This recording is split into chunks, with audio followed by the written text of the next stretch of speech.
Well, it's inevitable. We had to go to the Nether eventually, and I think now is the time.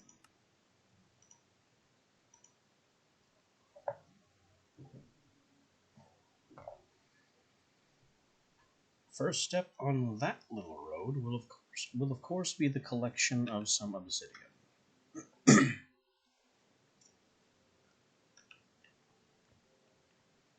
Which shouldn't be too hard. We've seen lava, we've got water, so it's just a matter of combining the two.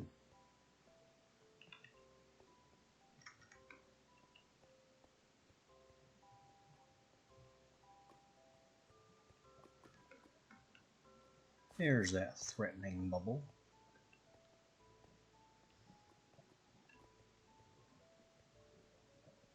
Here it is.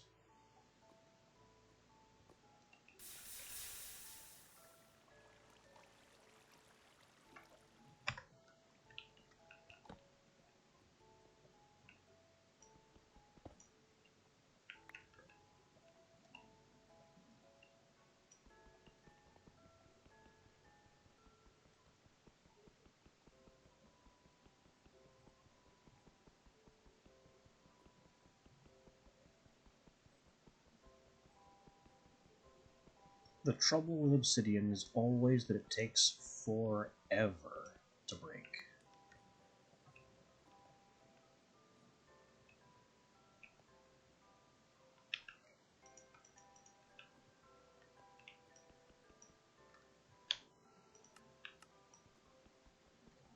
Mitigating some of that trouble will be breaking a 3x3 area of it simultaneously.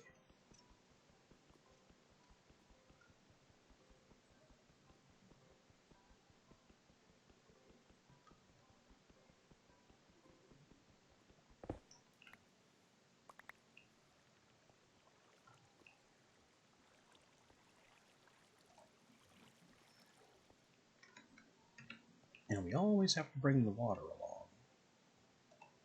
Because the worst thing would be freshly broken obsidian falling right into the lava it was cut from.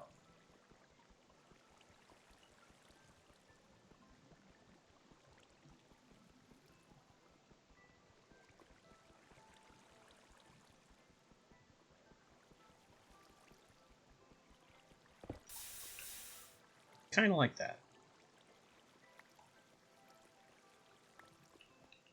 But we lost none of it, because water is faster than lava.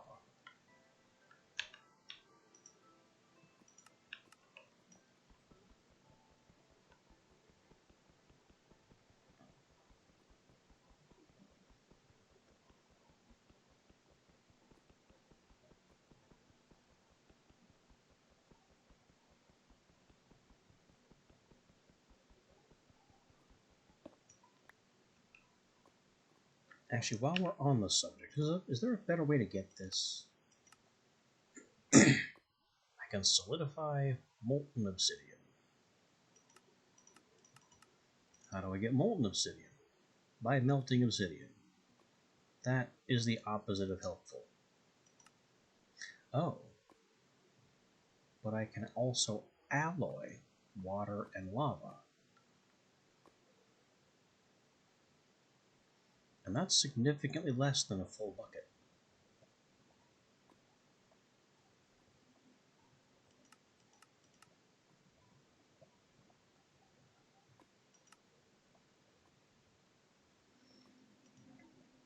So we could technically produce obsidian with our existing machinery.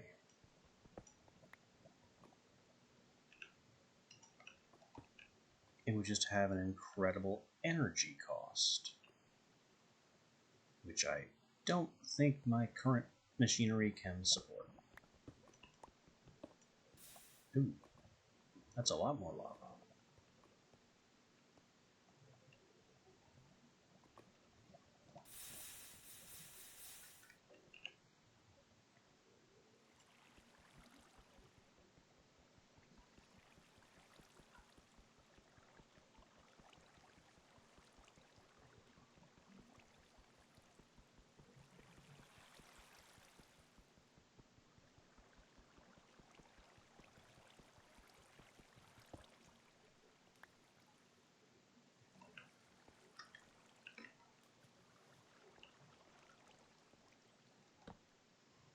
And I think this will have to be enough obsidian for now, because it's just a pain to mine. Make sure. Yeah, all my streaming software is in the right place.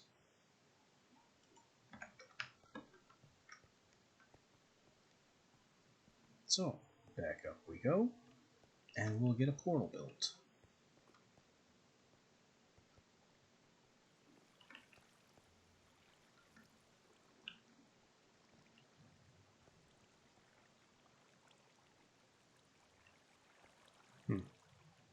Why don't I remember this?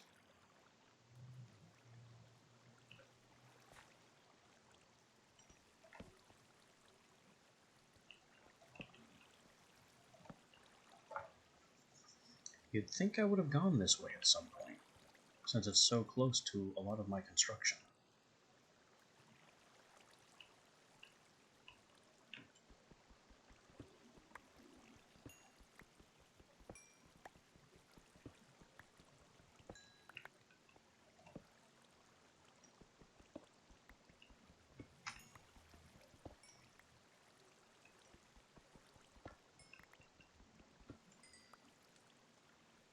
And there goes the coal downstream.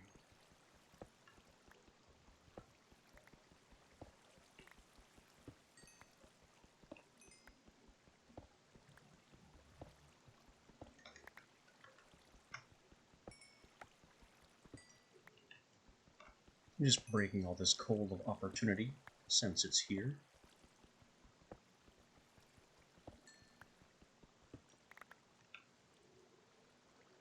There's still room for 2 more upgrades on this pickaxe.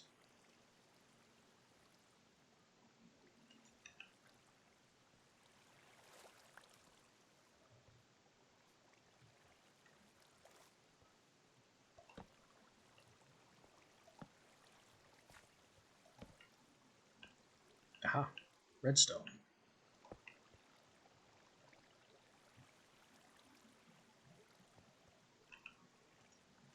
We will fortune 5 some of that as well.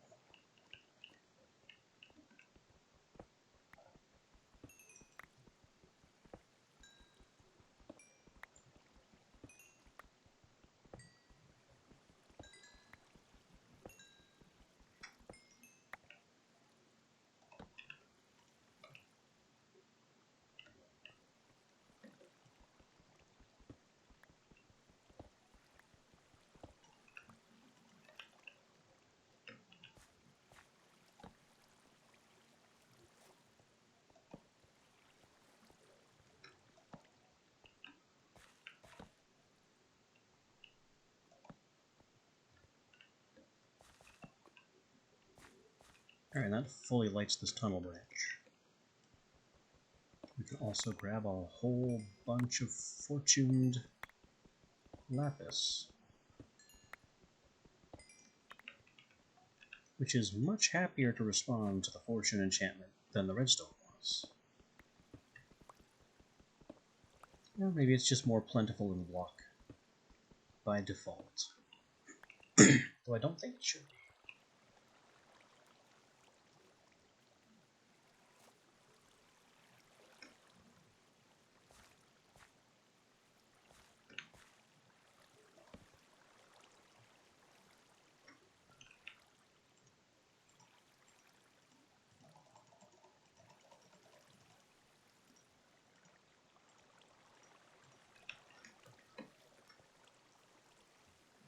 We got tin there. I have a surplus of tin back upstairs.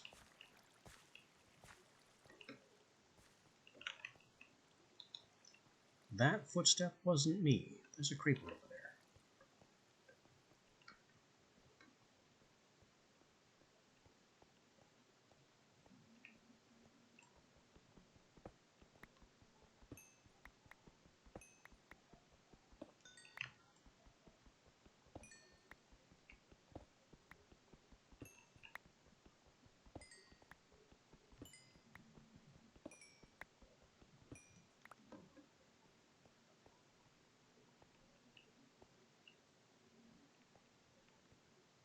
Ah, there's the door.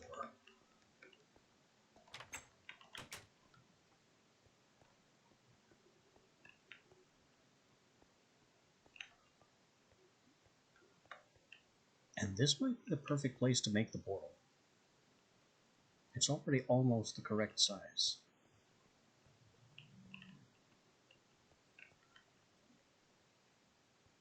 And it keeps it sufficiently far away from the rest of our build that I won't have to listen to it endlessly churning away and making its loud portal noises.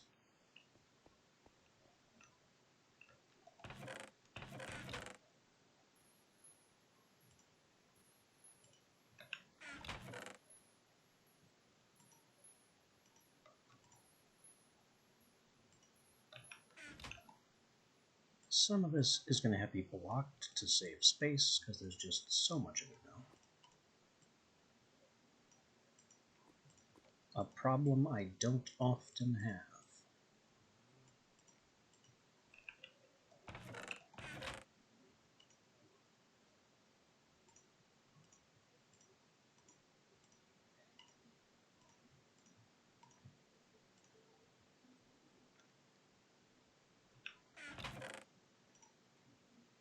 Now we got the obsidian.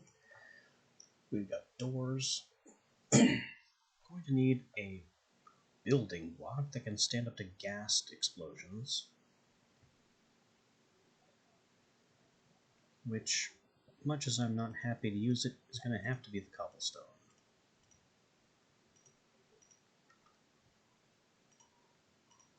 Also bring along a crafting table.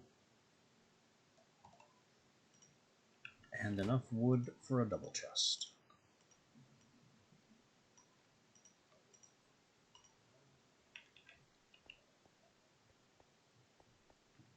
Oh. And we're not getting anywhere without flint and steel.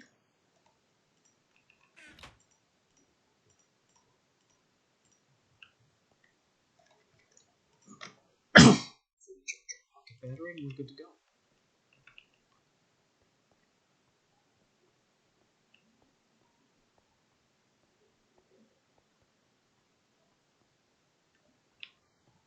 Actually, I know, being a tease. There are a couple of other steps that could really help this out.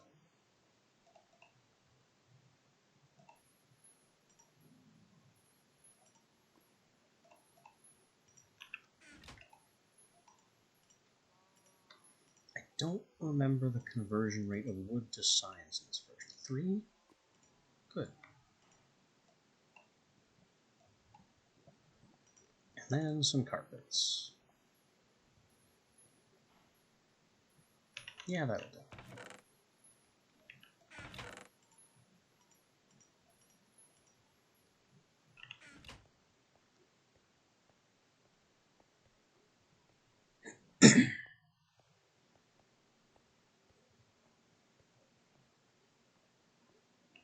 Now, right here, as I said, this will be the place for the portal.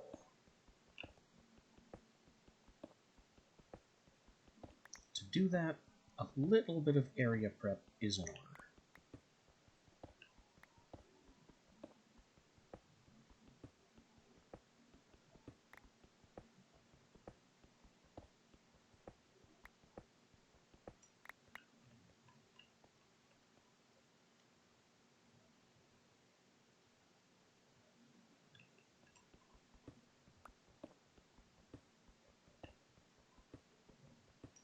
The portal itself can go here.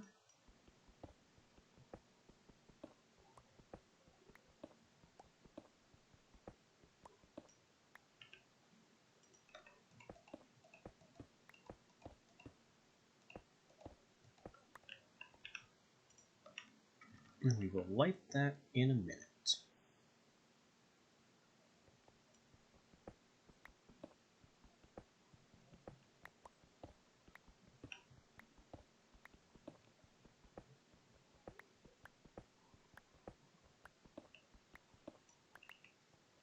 First, I need this hole for security reasons.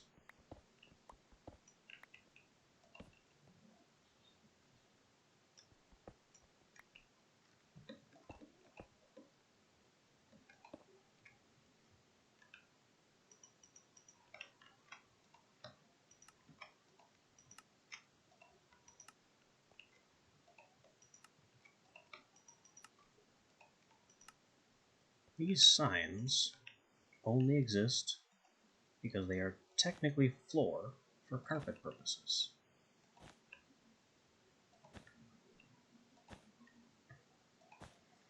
As far as the pigmen that will be coming out of this gate are concerned, this isn't a floor. It's empty space.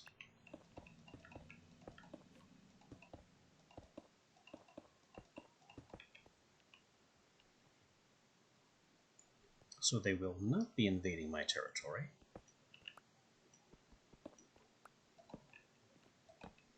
And will instead come this far and no further.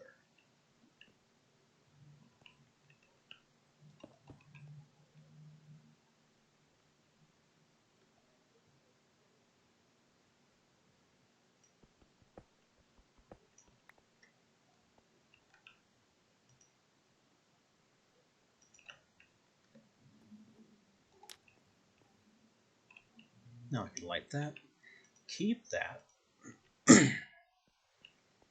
If we leave behind the flint and steel, it's possible we could become stranded.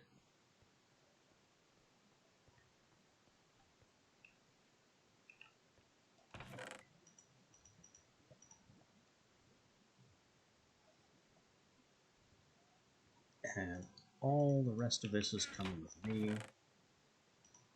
as is another supply of food.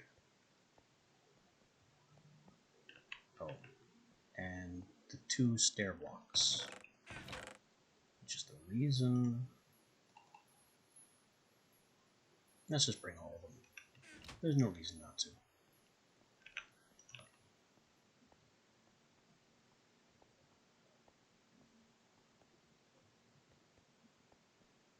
The reason I broke these 2 diorite is so I could do that.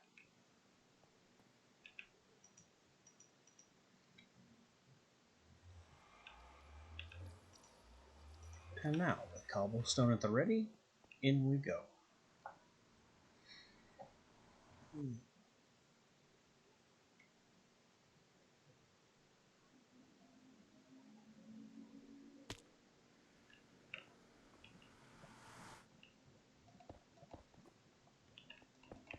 First priority on entering the Nether before anything else, protect the portal.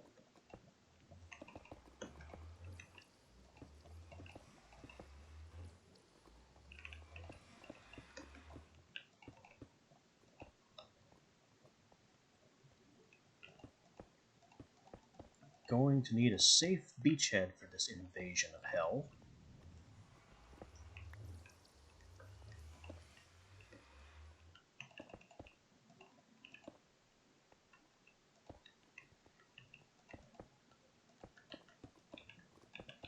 And if one of the little flying monsters shoots a fireball at it, the portal closes.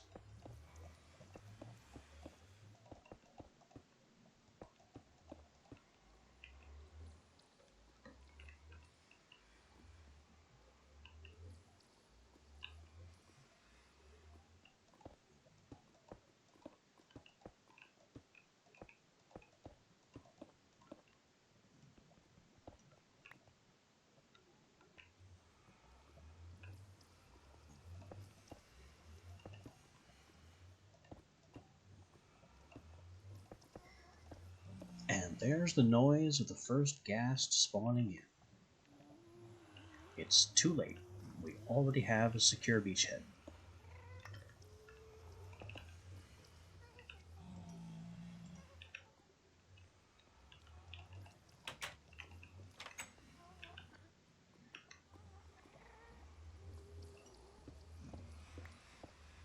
I have learned to build this extremely quickly.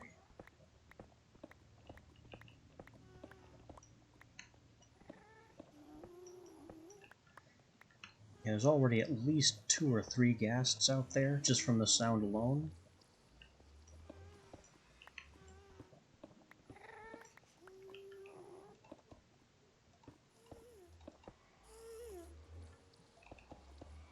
Which is why it was absolutely necessary to throw this together as quickly as possible.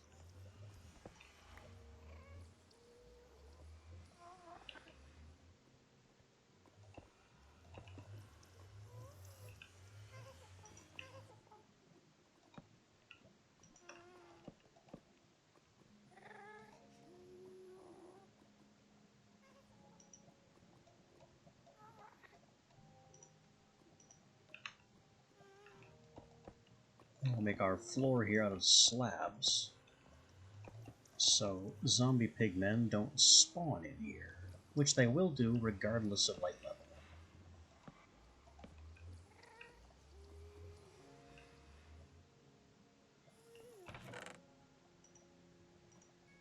And now we can leave most of this stuff behind. There will be no need for it.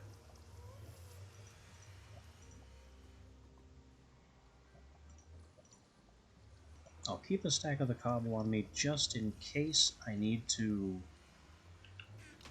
I don't know, build something. And we place a waypoint on the portal before ever leaving, so we can't lose it. And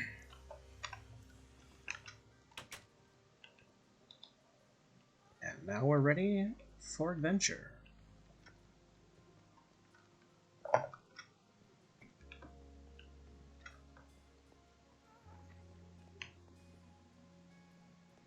Now once again, this is Minecraft 1.8.9. This is old Nether. There is exactly one biome. What you see is what there is everywhere.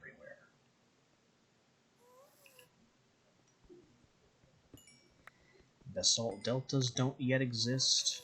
Bastions don't yet exist.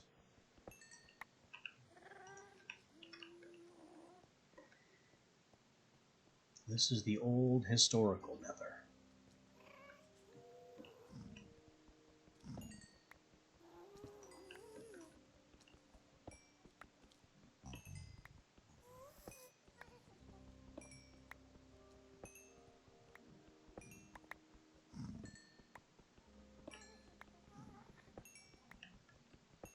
We have zombie pigmen in the area, of course, which are neutral. They leave you alone if you leave them alone.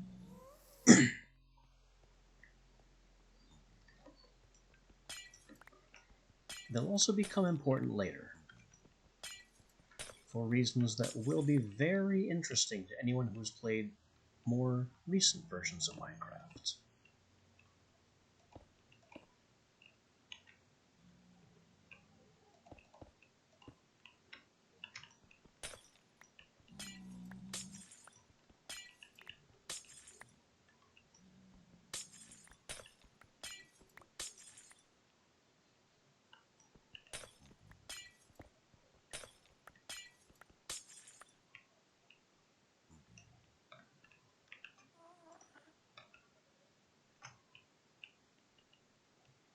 Here's some very convenient glowstone here.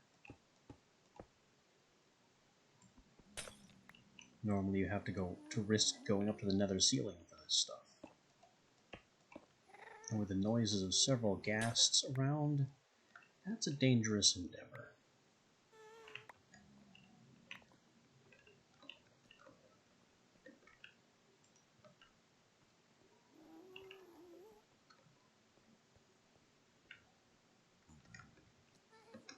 So that's a couple of things we've come for already.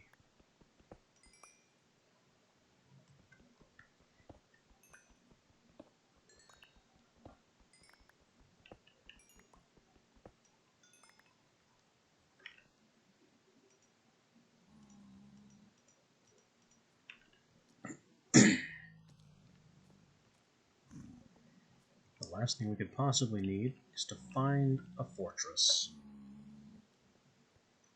which could take a while.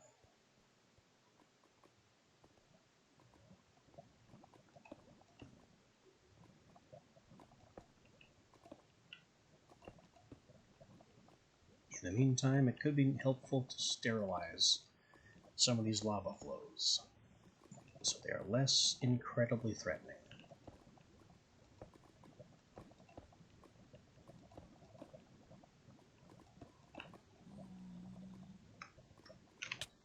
Now,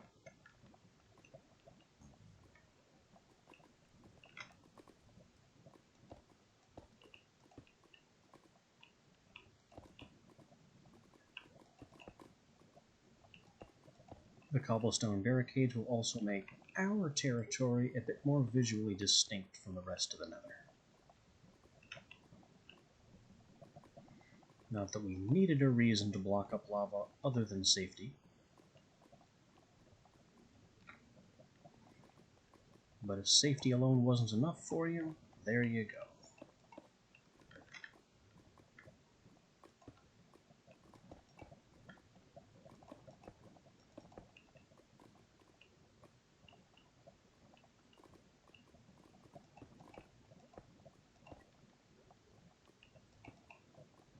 And we're out of cobblestone already. Boy, the stuff goes fast.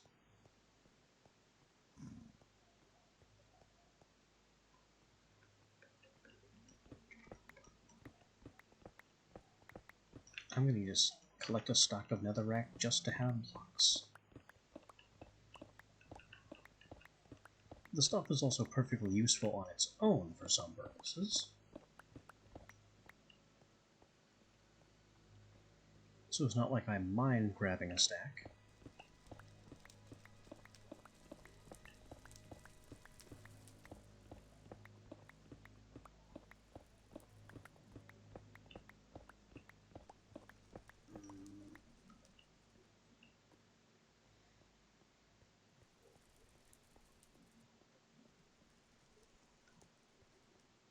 And now we need to find a fortress. Somewhere in this vast abyss of lava and corrupted stone.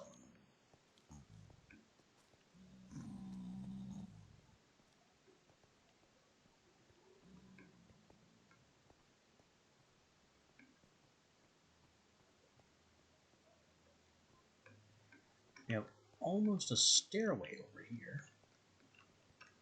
No reason not to explore it.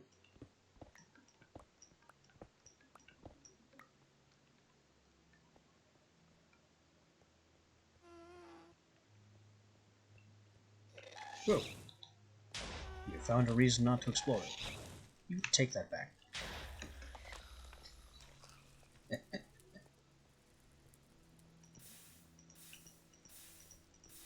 That is much harder in multiplayer. The timing is very frequently off.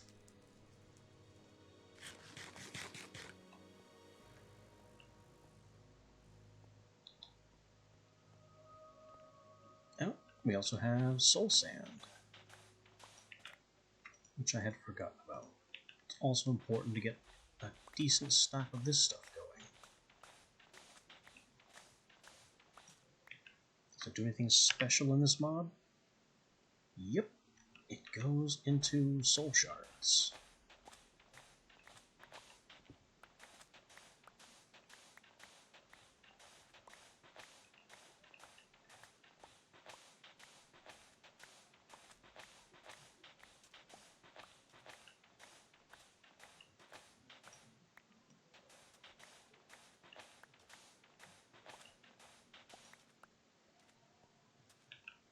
We'll just grab a full stack of that, have that on hand.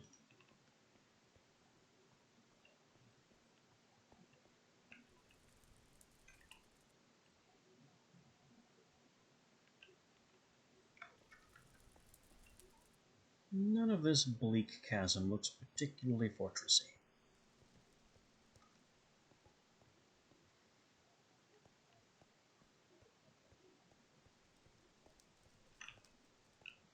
And our battery's already half gone. So I guess I should be careful with how much I use the electric pick.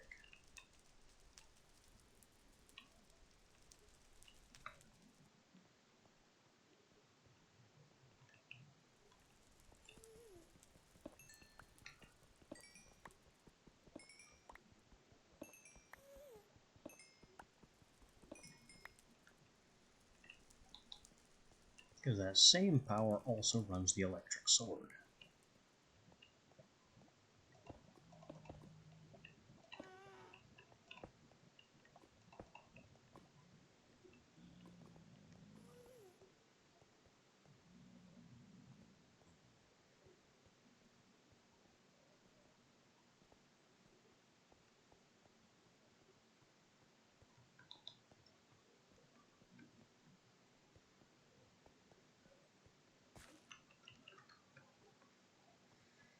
Fortunately, in the old days, apart from the ghasts, the Nether was largely safe as long as you knew what you were doing. There aren't much threats here besides the lava, and the pigmen are only a threat if you hit one.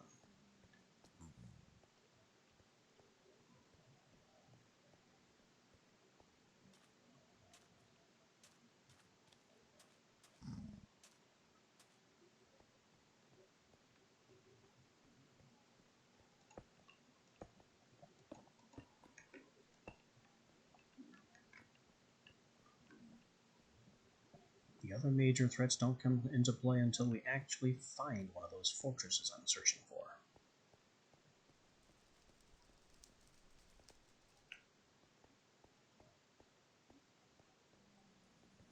So naturally, to offset some of this relative safety, many Minecraft mods add additional threats to the Nether, because they don't believe you should be this calm and relaxed in literal Minecraft hell.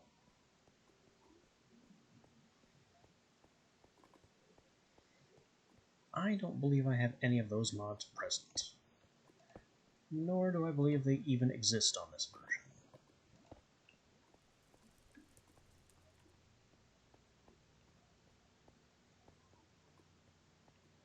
So we can just wander around in relative peace,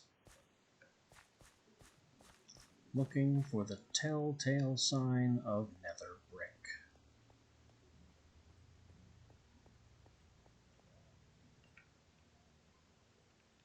Which is present in fortresses and nowhere else.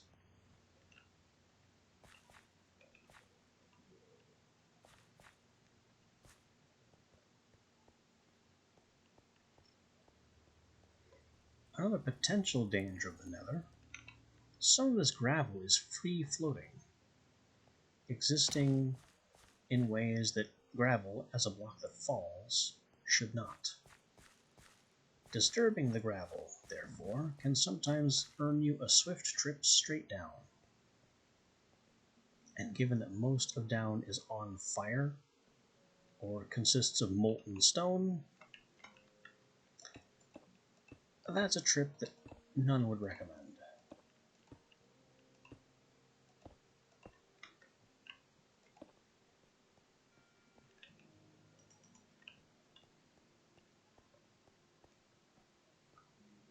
The netherrack block itself is also very unsafe, because it doesn't resist explosions at all. So if one of those giant flying ghasts comes along and coughs a fireball at you, it can explode the floor right out from under your feet.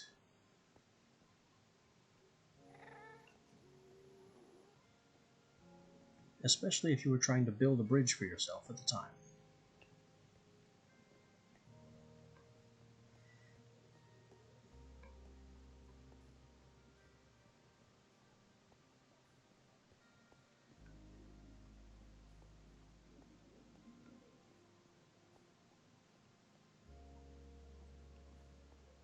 Is this gravel floating? It looks an awful lot like some of this gravel is floating. Uh-huh.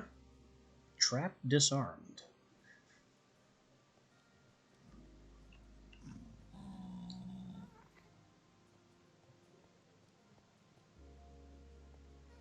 So by breaking that netherrack block, I forced every block adjacent to be updated by the game. Basically, I forced Minecraft to blink and go, wait a minute, this isn't right.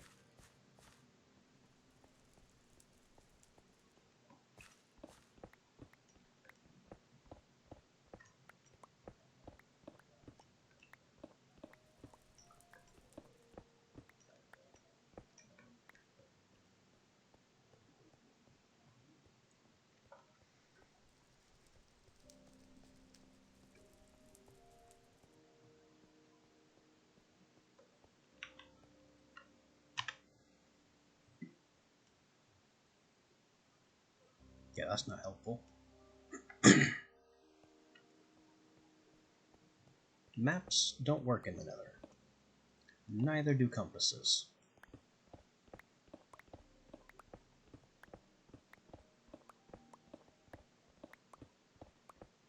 Another major hazard of the Nether is that lava flows much faster here. Almost as fast as water. Which is compounded by things like this. Tiny, one-block pockets of lava randomly peppered throughout the stone.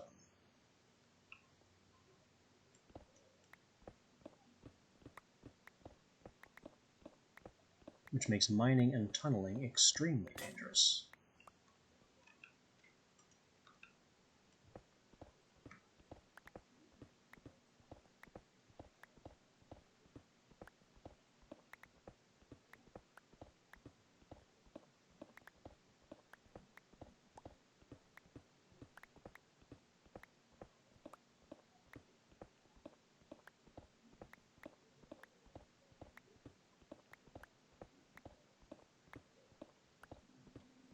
This tunnel seems to be rapidly going nowhere. And I don't have enough battery to keep this up.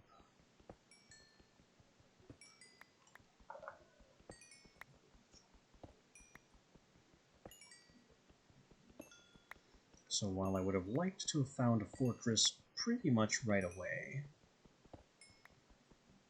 it seems that is not at all in the cards, and I need to go home to recharge my literal battery.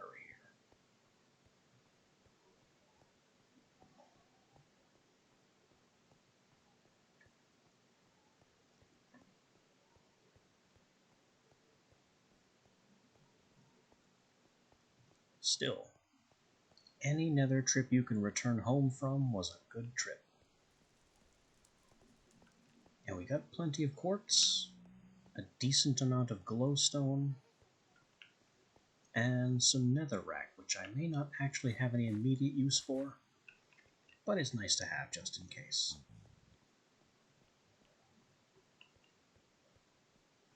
You never know when you might need a block that you can set on fire forever.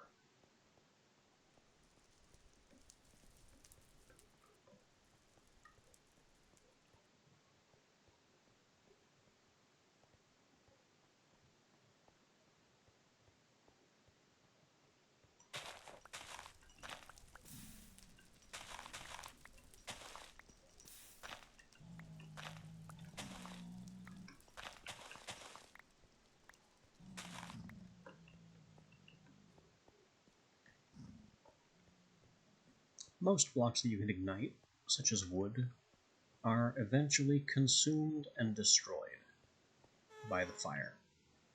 That sounded close.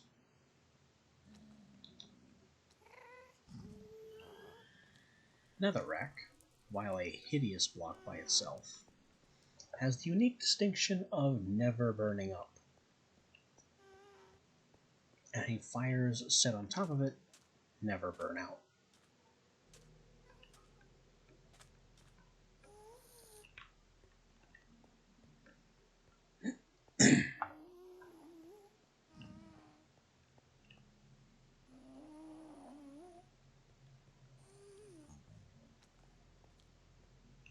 There's the ghast.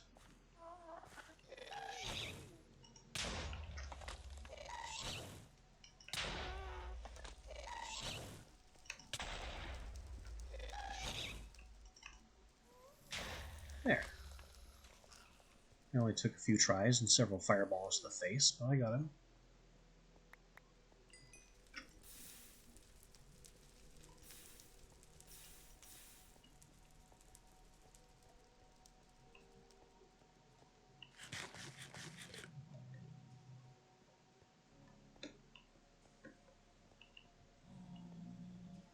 This is what happens when you don't bring a bow to the nether. You learn to fight ghasts in the most macho, stupid way possible.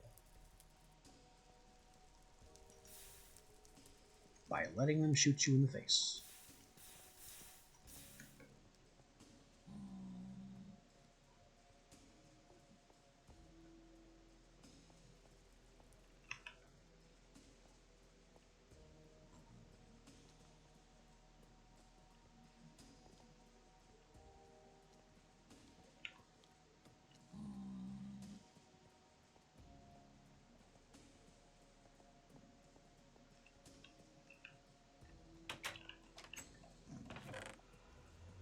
So, we covered some ground and nothing went wrong.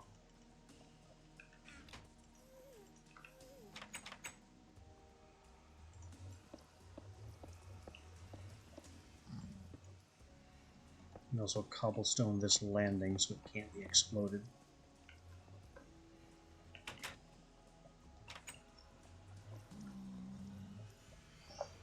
And away we go with our bounties stolen from the depths of hell itself. This is not where I parked my gate.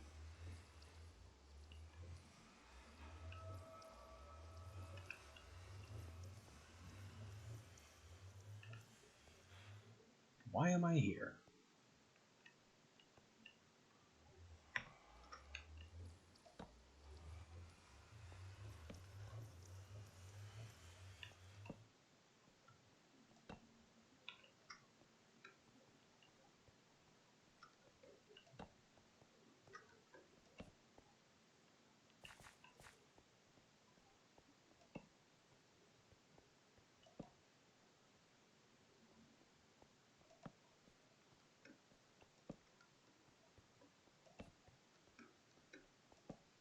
I went back through the same portal I entered through.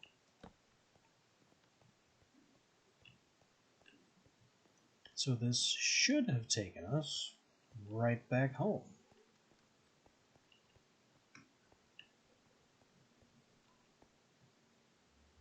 Instead, we are somehow 200 meters from home,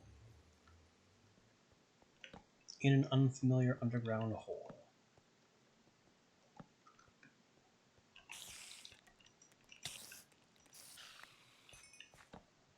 On the plus side, we found spawner.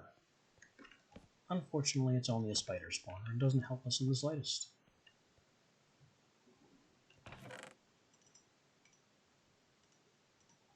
Not even with these free resources.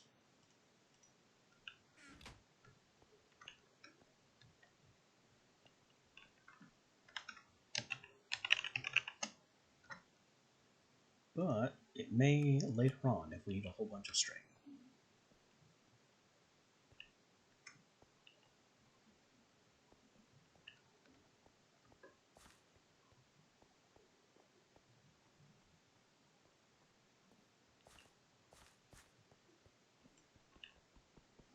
In the more immediate sense, I need to break this portal, so hopefully we don't end up back here next time I return from the Nether. We may still, because this was not supposed to happen in the first place.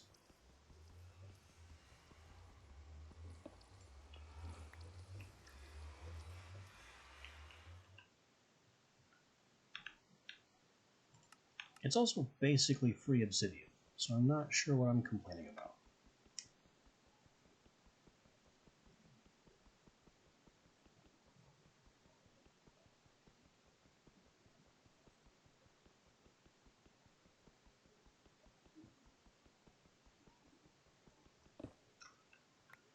I can just take most of this rogue portal with me.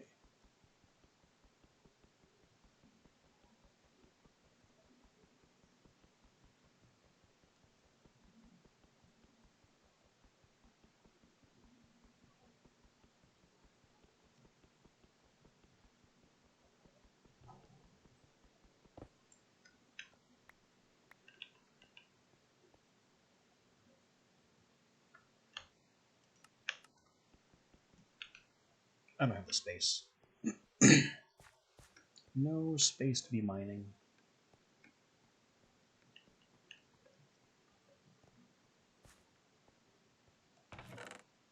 I need to be leaving. I guess this stuff can stay here. Just for the time being.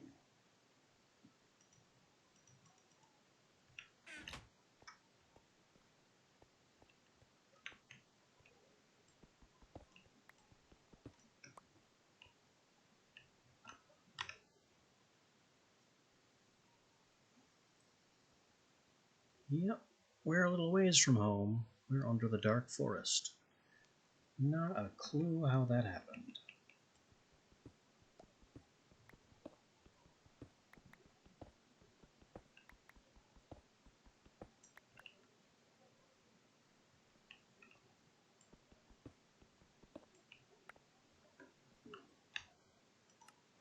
But what I'm gonna do is drill an absolutely massive staircase out.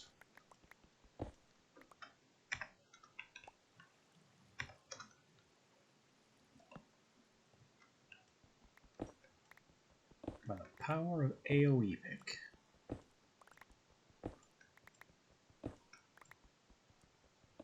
We are leaving. I already hear dirt and chickens.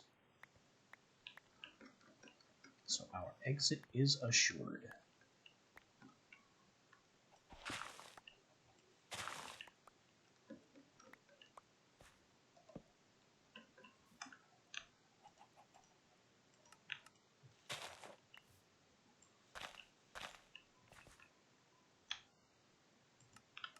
You may notice that our pickaxe is now losing durability. This is because the battery is empty, and it's now draining the battery that the pickaxe was built with. The pickaxe itself is also emergency pickaxe.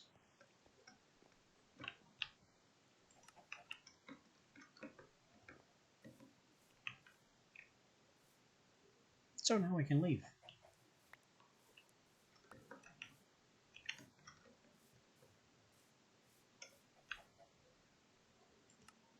AoE off. Turn the numbers off. We don't need them on the surface.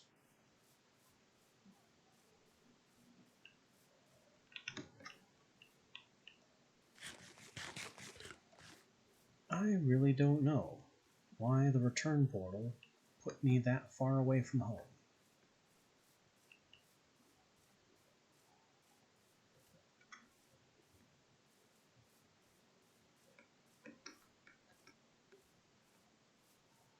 But we're home now, and that certainly could have been worse.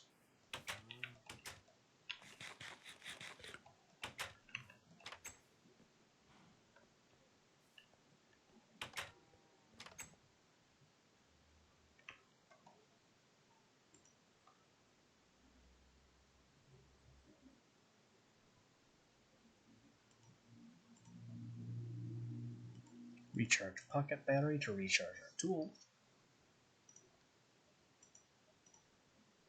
And all is well. We now have quartz and much more glowstone than we did previously. Gunpowder, gas tiers,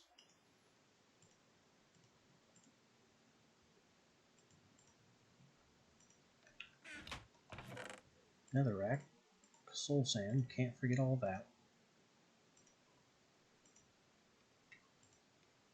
Dirt, somehow, must have been from when we were digging out of the return area.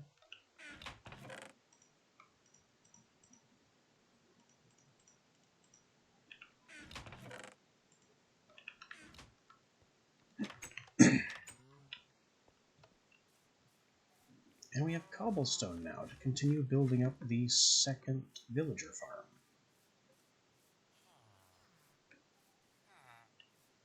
I think this one's finished. I also hear a small villager child in there.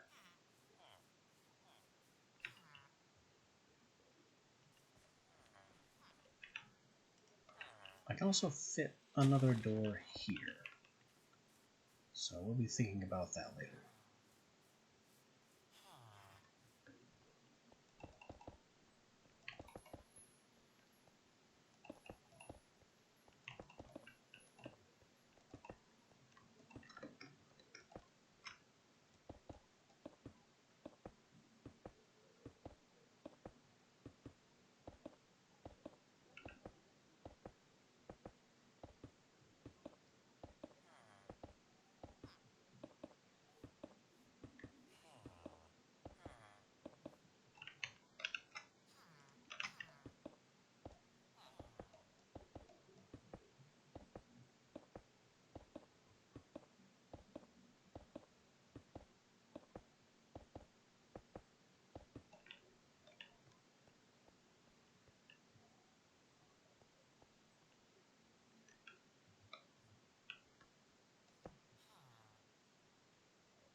This will be our ladder entrance, just like the other one.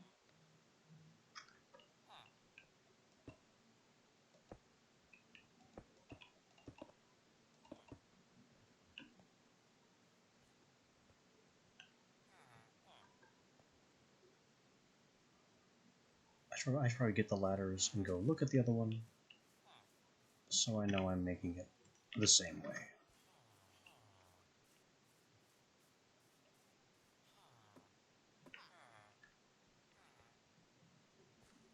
The answer is no, not quite, and also this one wasn't even finished.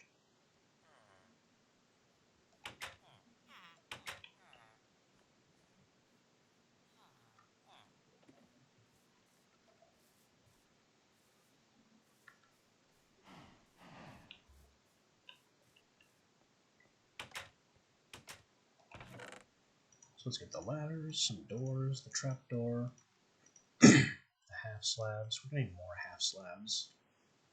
So many more half slabs. I can even save some half slabs if I use some stairs, but that's less efficient in terms of blocks, so why would I do that? Let's just not think about that again. That was a dumb idea.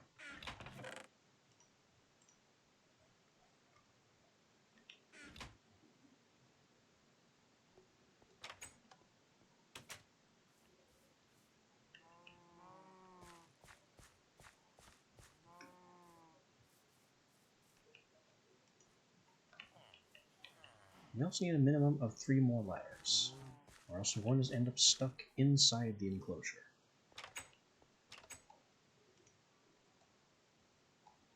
Perfect.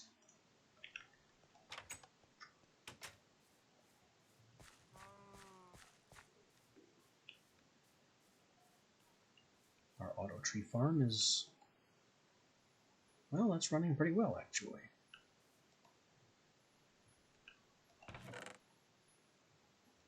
It's going to run out of axes at some point.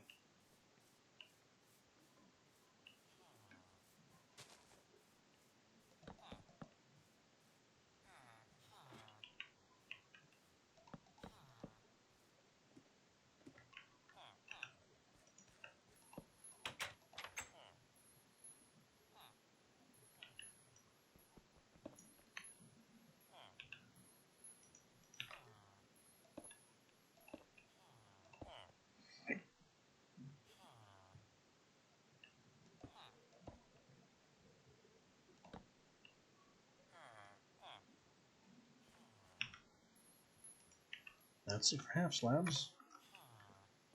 Now we finish the roof. I'd like to finish off the roof with half slabs as well, but it's more important to get it closed. And until we have the half slabs, get torches on it so nothing spawns up here.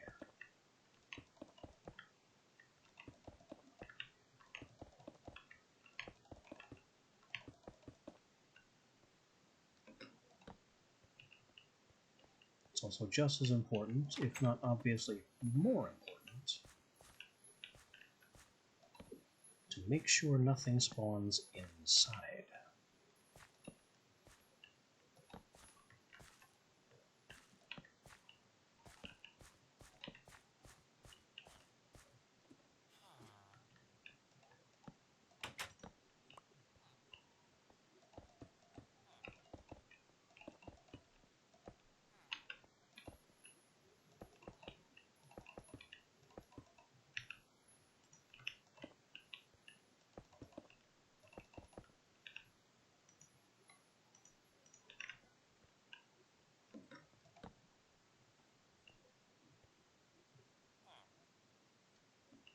Speaking of spawning, I don't know where the heck those zombies come from, since it's already dark, and they shouldn't exist.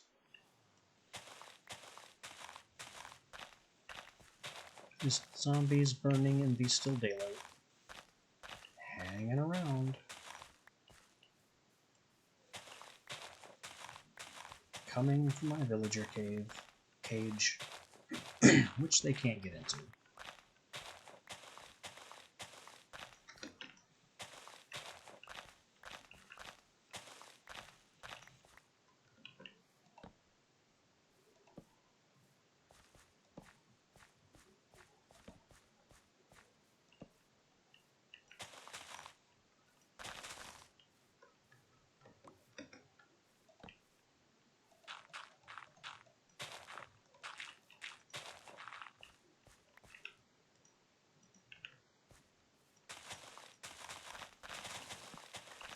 Oops.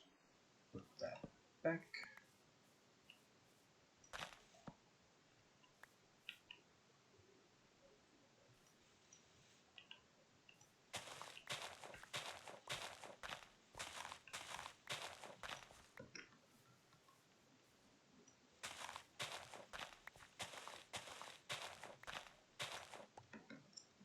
Cut the cobblestone trenches that the doors will sit on.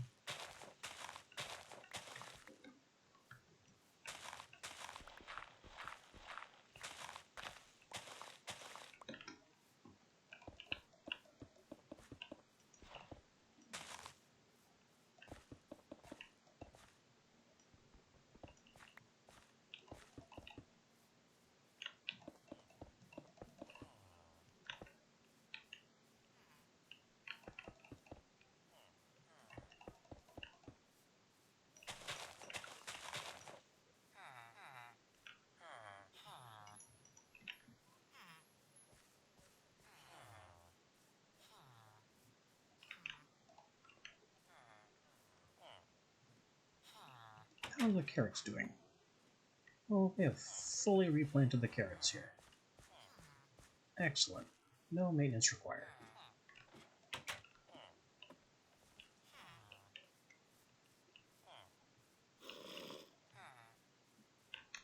Okay. That zombie can just... Oh, he won't burn and die in the morning. Babies don't burn. I don't know why baby zombies are immune to daylight, but they are. Wait. Oh. I got turned around. This is my entrance.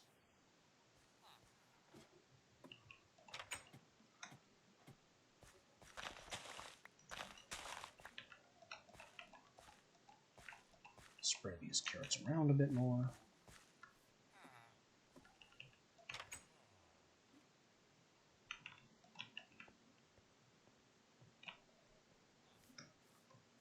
Get the whole door affair started on that one too.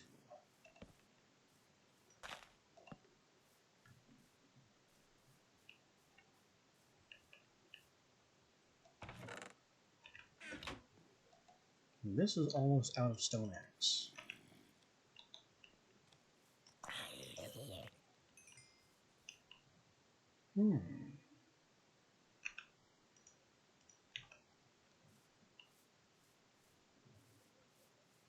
There are a couple of Endermen out here.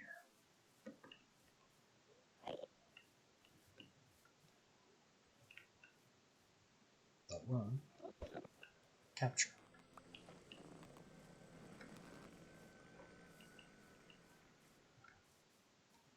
And creeper, why not?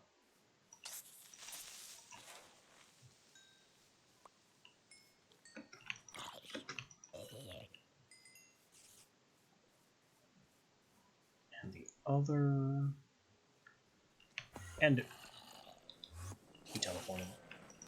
I need that net. He's kicking my butt. Got him.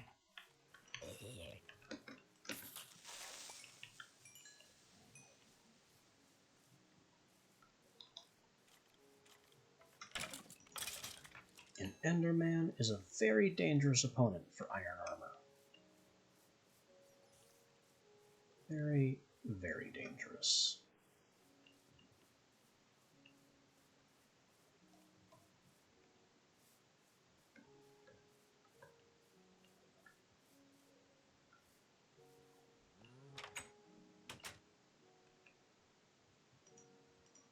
Creeper, Enderman, Enderman. That's garbage. Dirt and flowers and bones and more wood. Of course, the seeds are trash.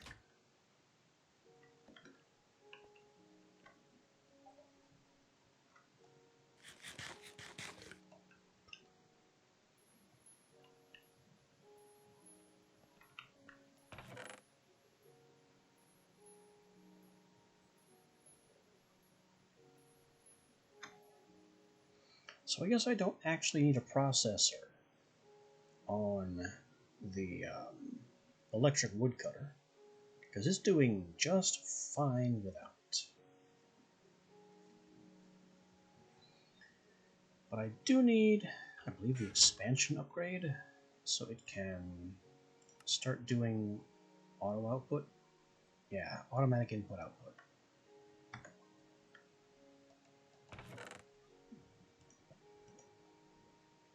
So expansion is redstone, paper, iron.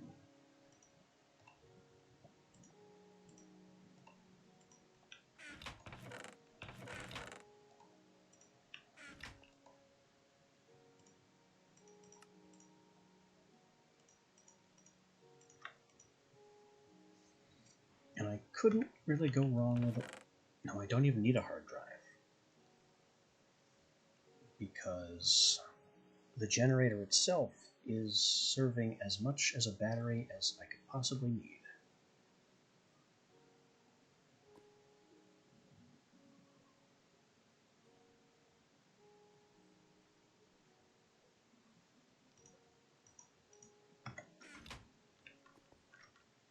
What happens when you upgrade a pipe? Processors make it faster, hard drives take more, control gives it redstone and frequency. So that would be how I have multiple networks going through the same central pipe. That's actually a pretty interesting upgrade. And then expansion changes the extraction mode. First available, last available, round robin is default.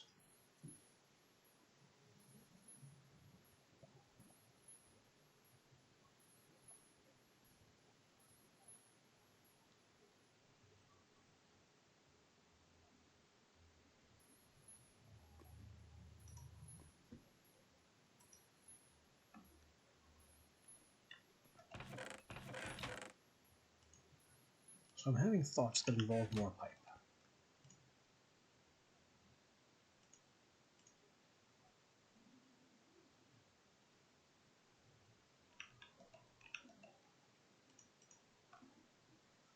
I think this expansion upgrade is all I really need in the wood farm.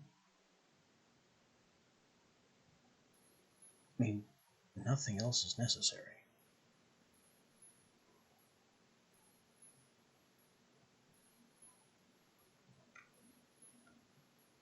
And that will allow me to also change some other things to simplify it.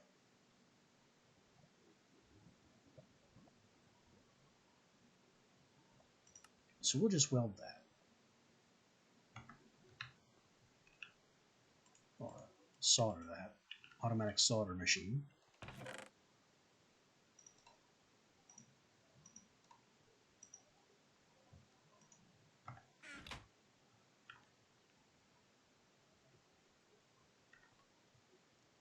I want to make another electric furnace.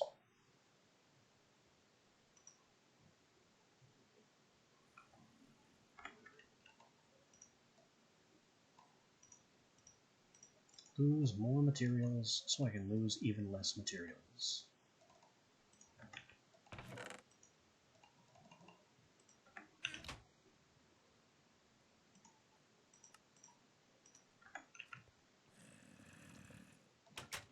Why are there zombie noises when it's clearly daytime? Because you have a hat. Go away.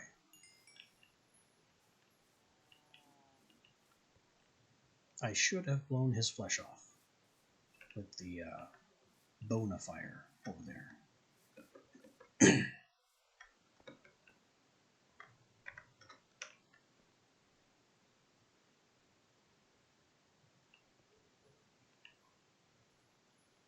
Okay.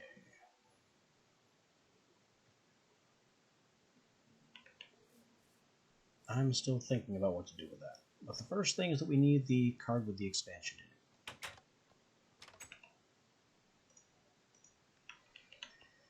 in it. Everything hinges on this actually working.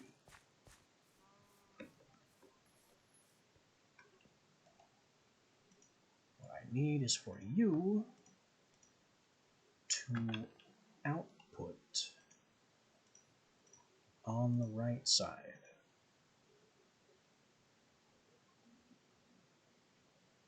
Can you do that?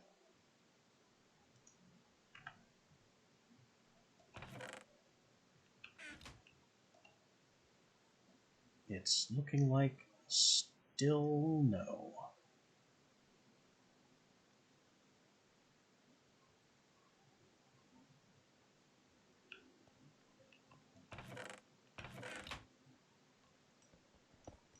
So this whole mess is going to have to be rearranged.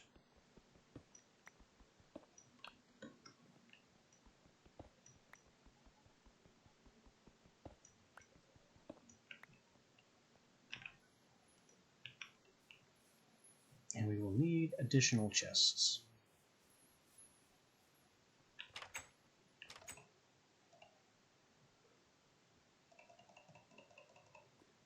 Which is fine. There's certainly nothing more with having a stock of chests on hand.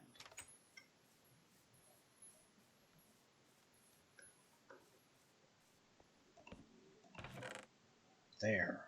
It'll happily auto-output into a chest.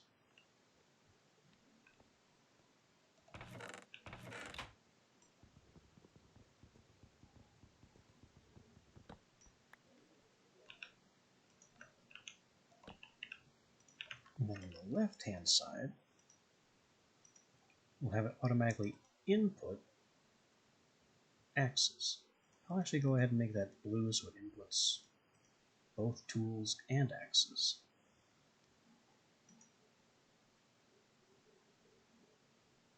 Or axes and shears. Next up, this thing.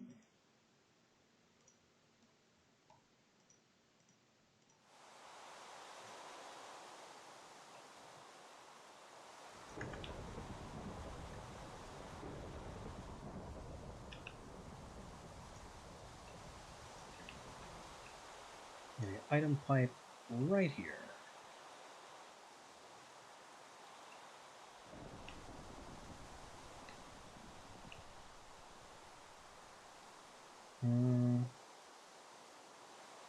Which is actually not what I want.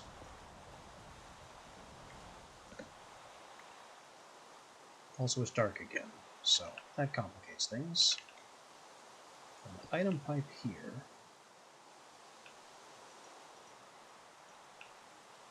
The furnace here.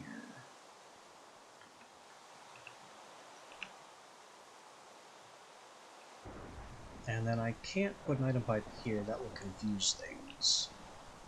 But I can put one here.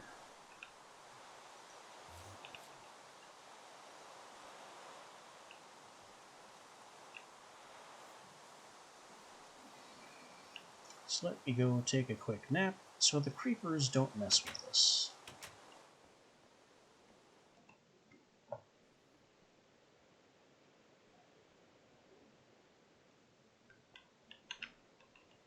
But we are getting somewhere in terms of automation.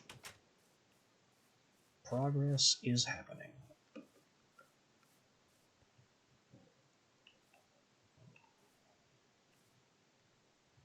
So this item pipe, whitelist, birchwood.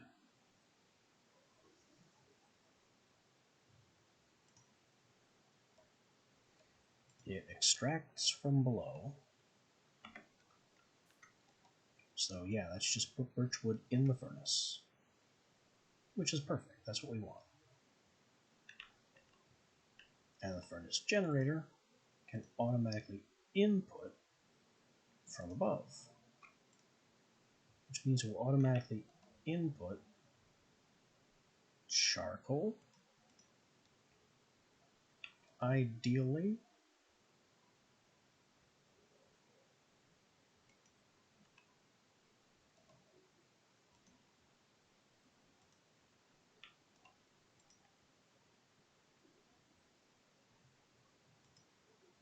unless that's not legal either, and I have to make it automatically output.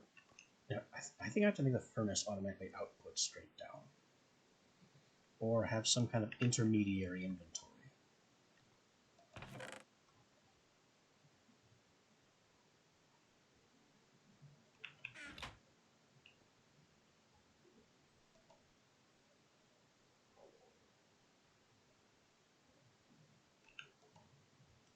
Because that ain't working.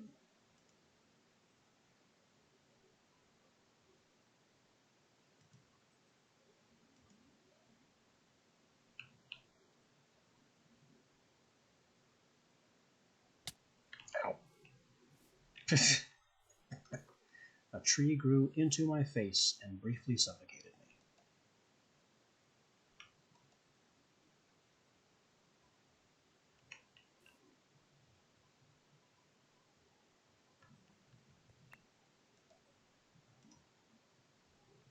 This is set up to insert there. So it's not this pipe's problem. Nor could it be, because that pipe is actually working.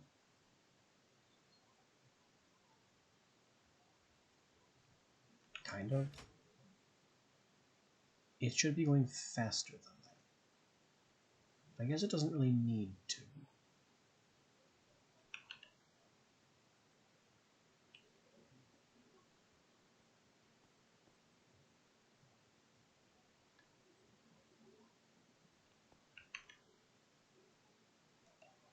I guess the gist of it is I'm going to need another board with another expansion.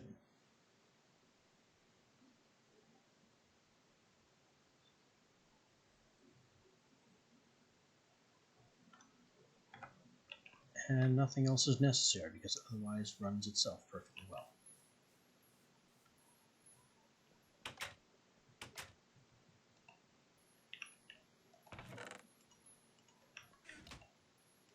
So that's iron, redstone, paper, and iron surrounded by redstone.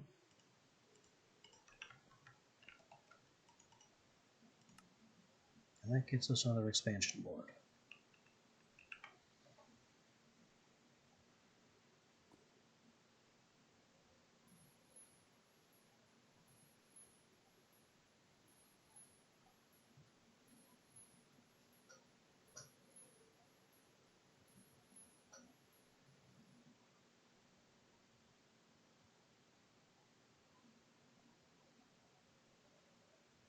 This definitely needs some mining speed, but that's, you know, redstone blocks. Very expensive. I can afford one.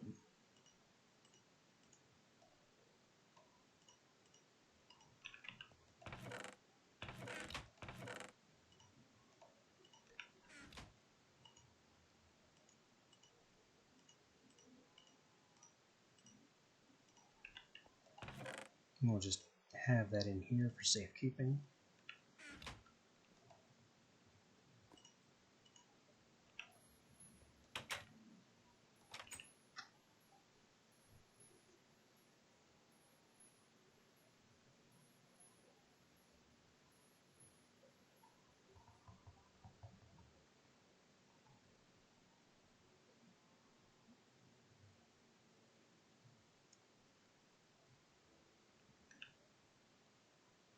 I'm also trying to think of how to destroy the waste birch saplings.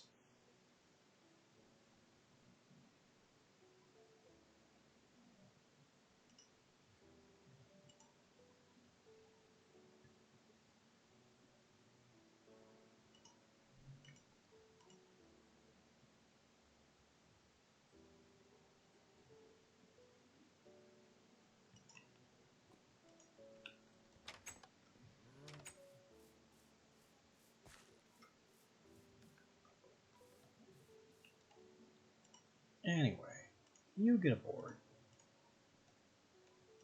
and you automatically output below. Perfect. So we have a wood to charcoal to fuel to wood cutting pipeline.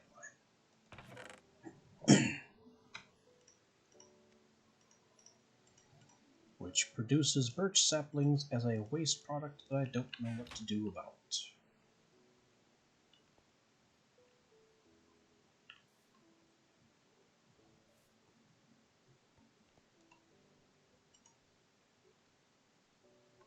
Maybe this board does need a processor.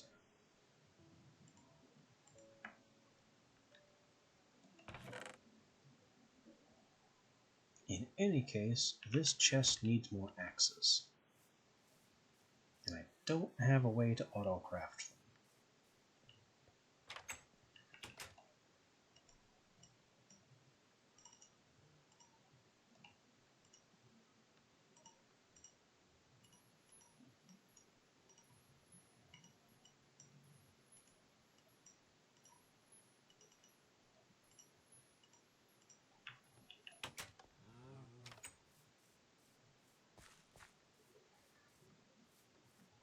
But at least this setup is at no risk of running out of electricity. Ever. If it runs out of axes, it just stops running. We will always have birch wood in here to take.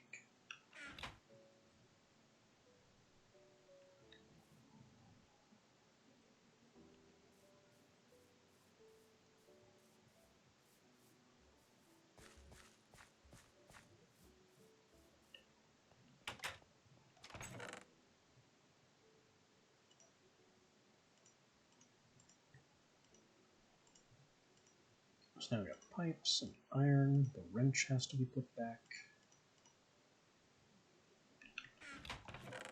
Chests at the ready. Plenty of birch wood. Some of which I need right now.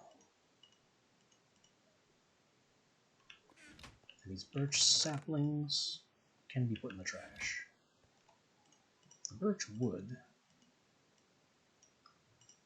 just needs to be doors. Is this too many doors? Now it's probably too many doors.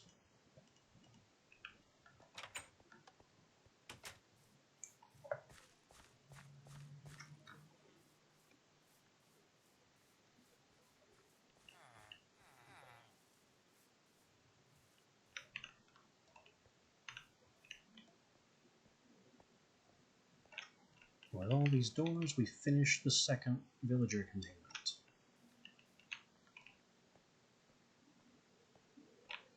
Why do I even have a second villager containment? That's coming.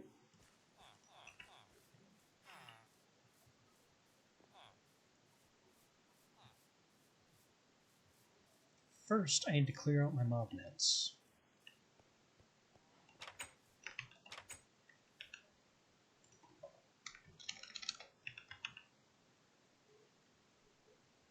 Now I have an Enderman disruptor. That's way more expensive. I've never built this, but I have it installed as just a way to stop Endermen from teleporting when I don't want them to. Because if Endermen can teleport, you can't have an Enderman farm.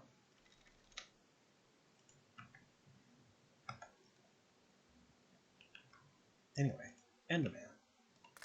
In the box. He shrinks a little bit to fit, and he is very upset about being in there. Enderman souls are not predatory.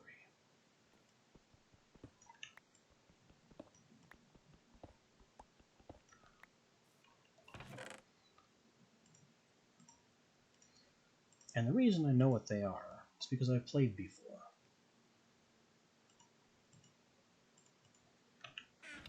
Endermen, like creepers, are considered unhinged. Kind of fitting, right? So we'll just pull his soul out. And that can wander over into the well. And now we have an Enderman body that does nothing. Safest kill of your life.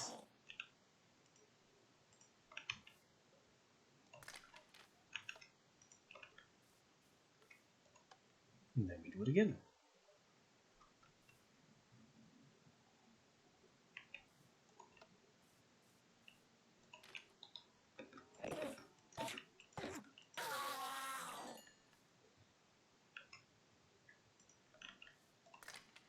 They still go through the motions of being mad, but they are no longer capable of being mad.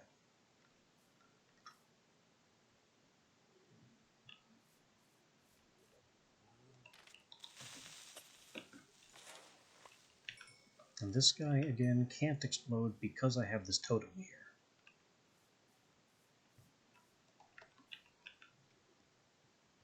Though you can't see it, we gave this totem pole an ocelot block way back when we originally built the lab.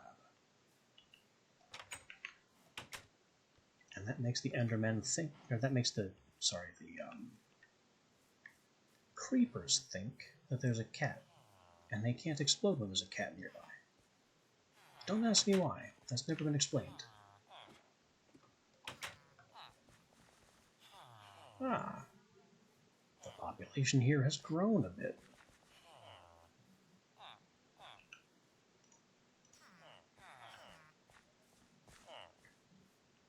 So who are we harvesting?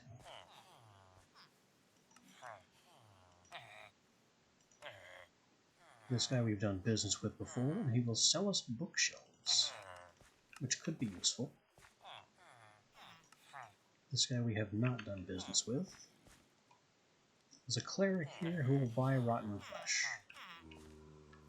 Ah, a butcher. Butchers are useless. Get in the net.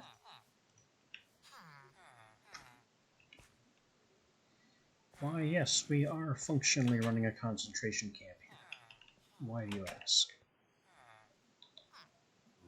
Uh-oh.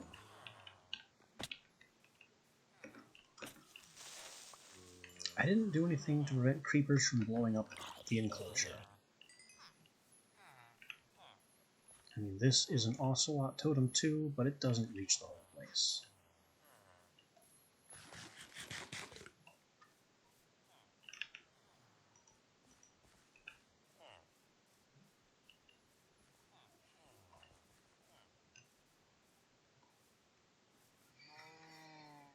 Now, do I sell that cleric my rotten flesh? Is there any other use for it?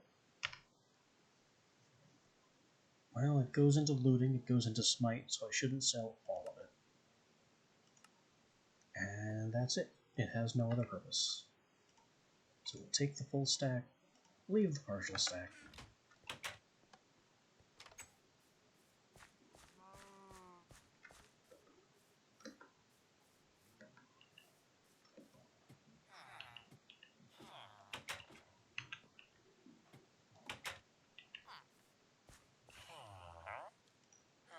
Sell you the rot flesh.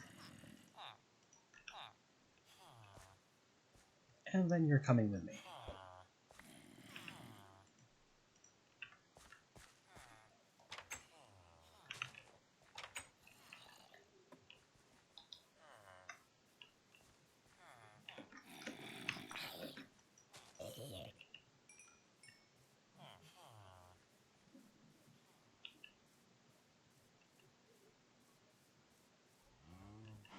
What's up, Animist? Welcome.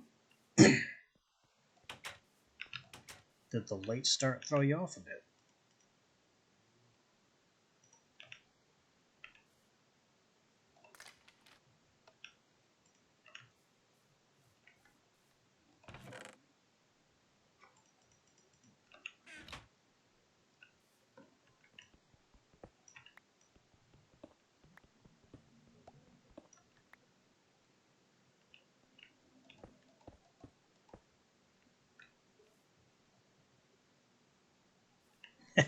Nice.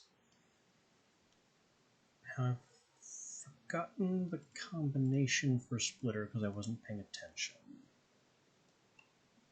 Oh, very nice. Getting places. Yeah, I still haven't reached the milestone where I can do that yet.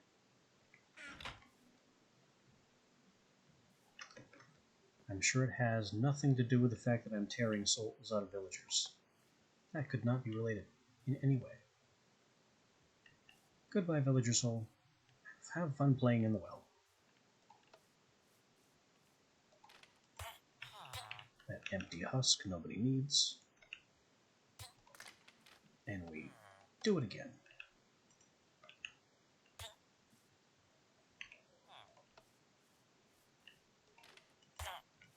play with your friend.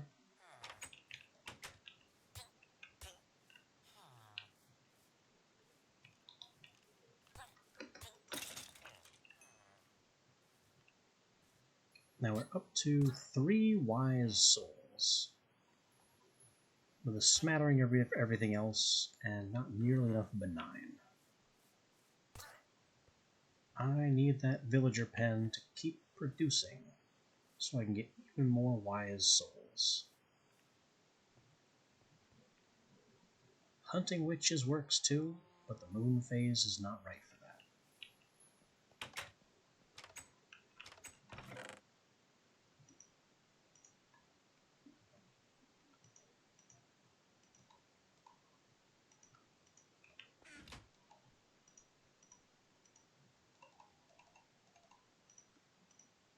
More nets.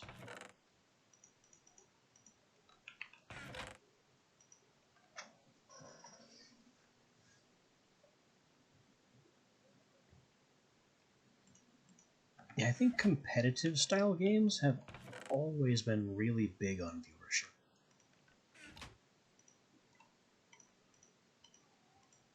Which is just a chunk of the viewer pie I will never be into. Because those kinds of games are just not my bag at all.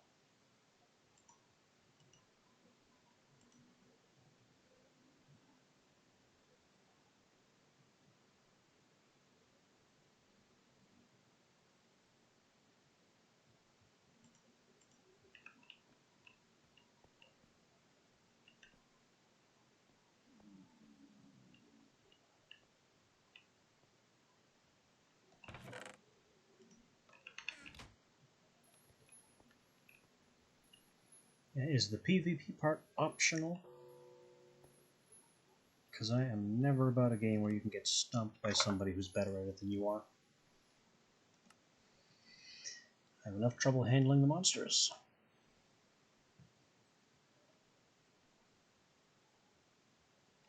Yeah, you have fun with that.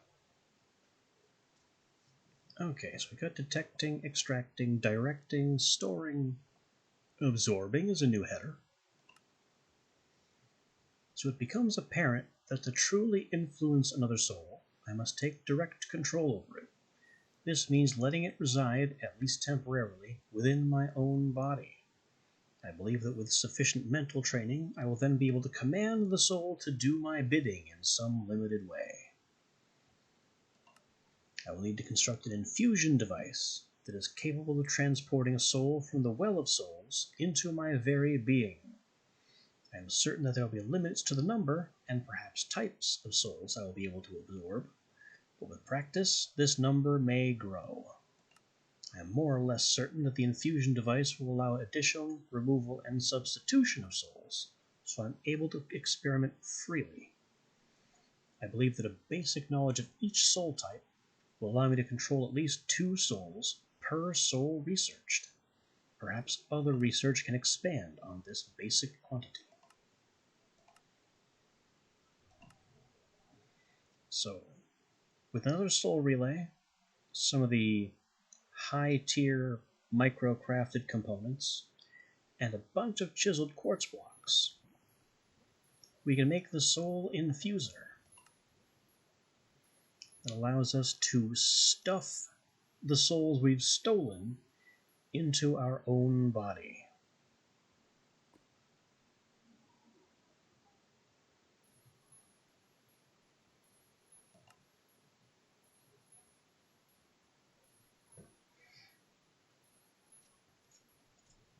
Each infuser allows us to configure up to 4 types of soul, and there are 8 types of soul in the game, so I'll have to stack 2 infusers.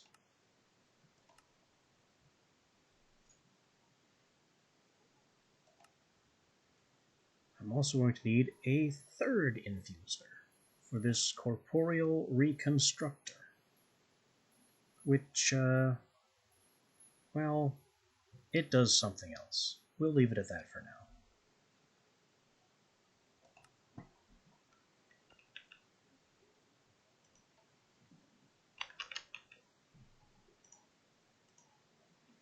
I need 3 of these, which is gonna be expensive and cost a lot of control circuits and gems of varying types. Do I have the soul bone for that? No. Do I have the bones for that? Maybe? We're gonna go with a definite maybe.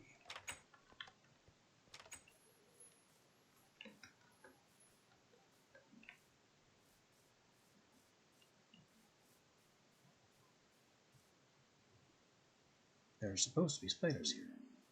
The map has lied to me. They are down.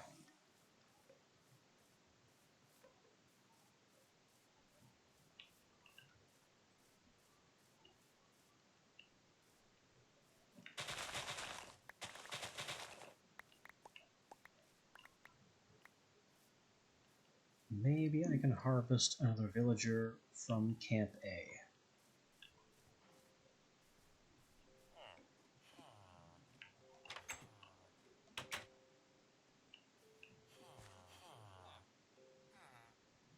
Yeah, there's enough here that I can spare one.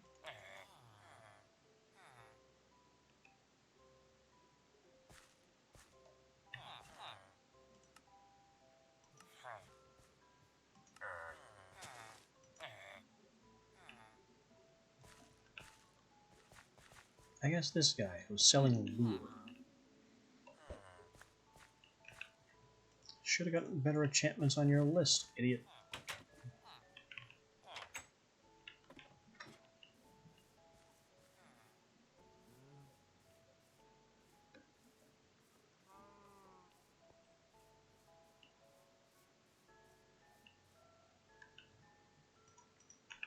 Bones in the output square.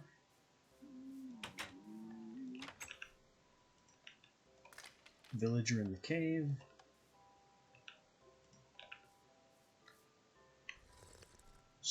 Rip him out of his own body. Soul bone.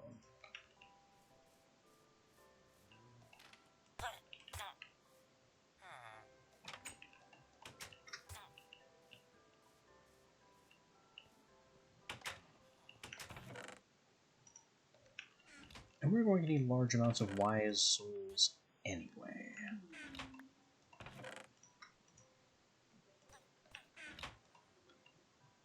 So harassing these guys like that is just good. Well, good for us. Not so much for them.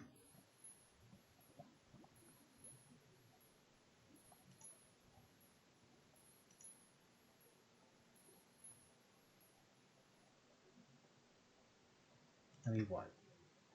6 control circuits just to make the relays.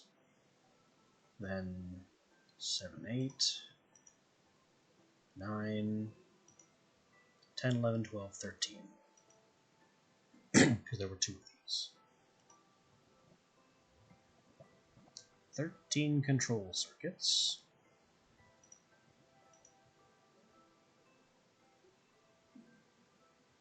Is going to be 7 soul bone. Just add a start.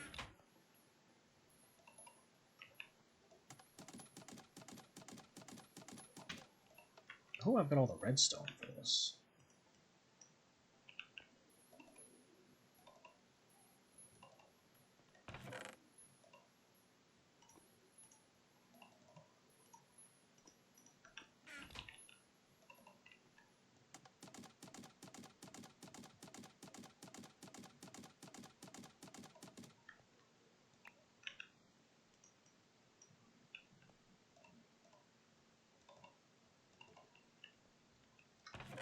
And I know I don't have 14 gems ready to go.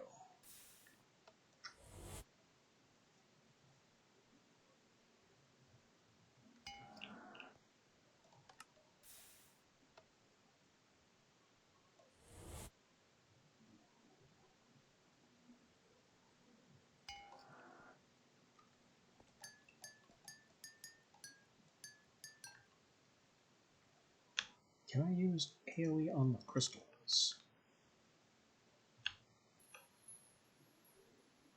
Doesn't look like it. that would be a no. So let's turn that off so I don't destroy my walls.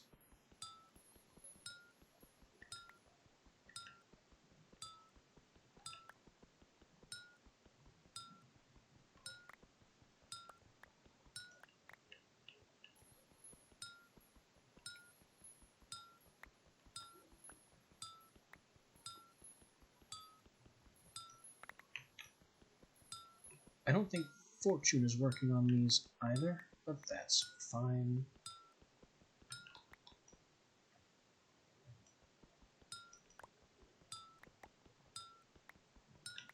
They have a minimum 1, so at the barest minimum, I have 1 to replant.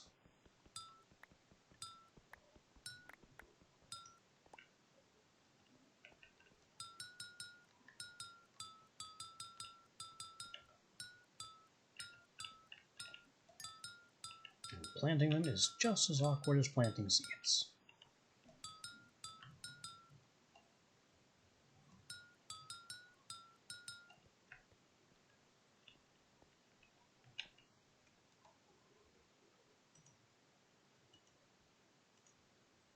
Look at that.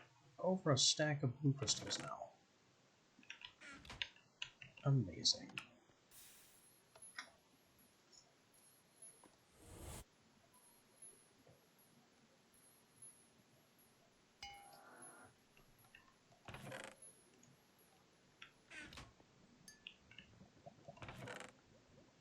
That is not enough blue gems in total, but that's enough blue gems for this.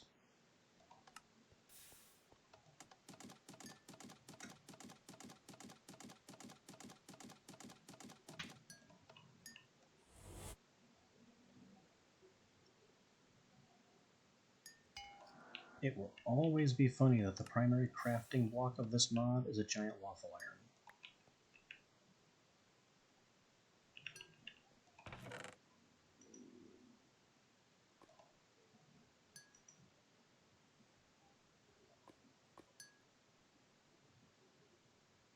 Wait. Oh no, yeah, 13 control circuits. Beginning with 6 for the soul relays.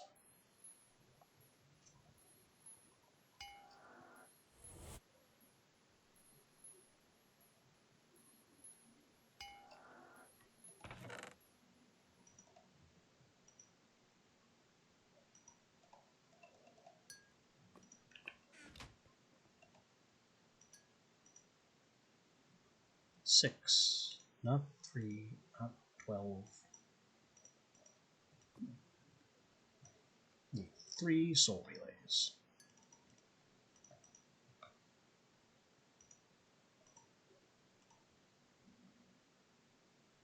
I also need 3 ponderance lattices and 3 quantifiers.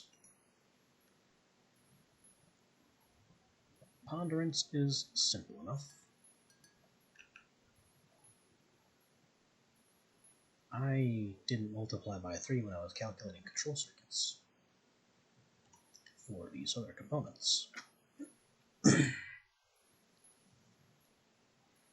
That is a small problem. I may not have the bone and redstone and whatever for this.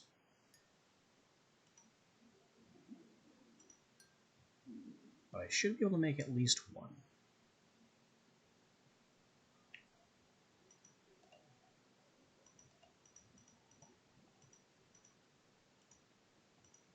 So the ponderance lattices are control circuit, blue gem, yellow gem. You'll need some of these too.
Alright, we have blue gems, we have yellow gems.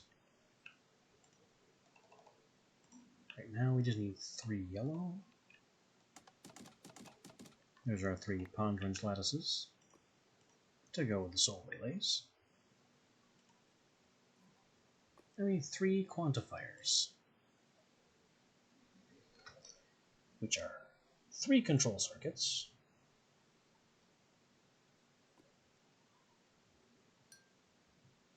plus 6 emitters, and each emitter is 2 control circuits. So that's 12, 15 more control circuits. And I have 1.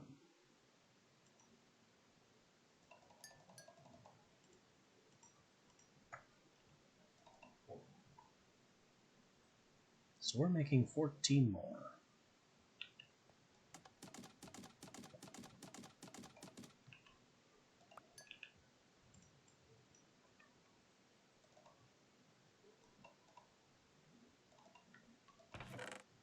I don't have the redstone for this.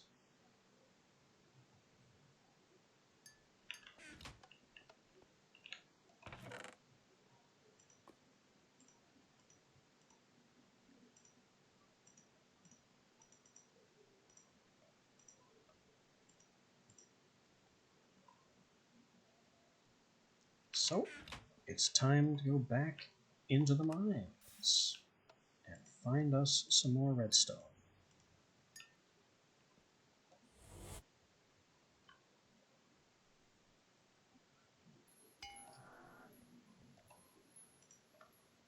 Top off our pocket battery. Maybe even upgrade the pocket battery, because what can we do with diamonds? Well, tank controller, processor, diamond pick we don't need. Enchantment table we kind of don't need, because we're going with technology. There's the elite battery that I'm thinking of. Drawer controller. Diamond tools and such. And obsidian mining level. And then we get into soul forge upgrades, which we can't do yet.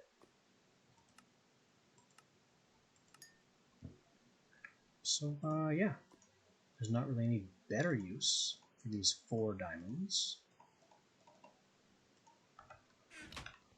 But to upgrade our battery. So let's take the power out of it, because it will be empty when we craft it, regardless of whether or not it was full when we used it as a component.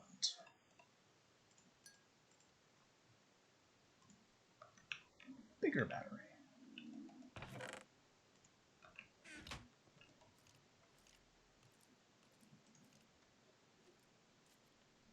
Bump. Yeah, our power is now completely empty.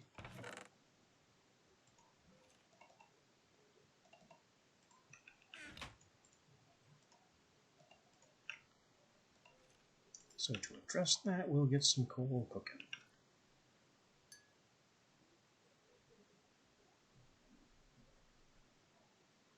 Maybe I should consider bleeding some charcoal off of the automatic tree farm to come back here and automatically feed these.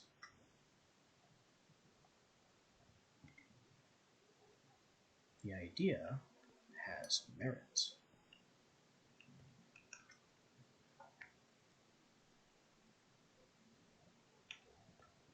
But for the immediate now, it is crucial that we find ourselves some more redstone.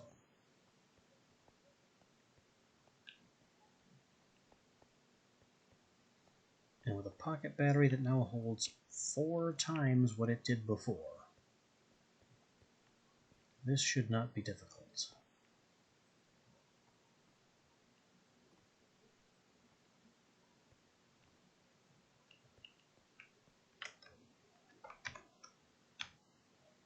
Especially considering we can now do this.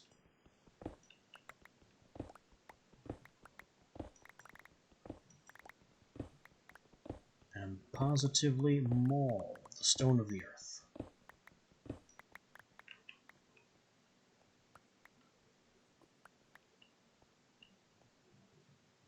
I guess this was here the entire time.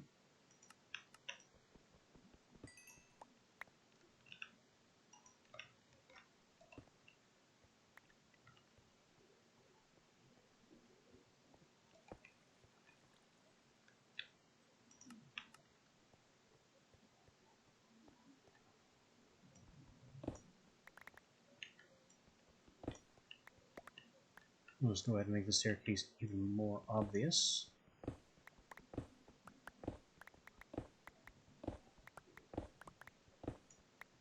This will also completely solve our cobblestone problem by giving us a new one.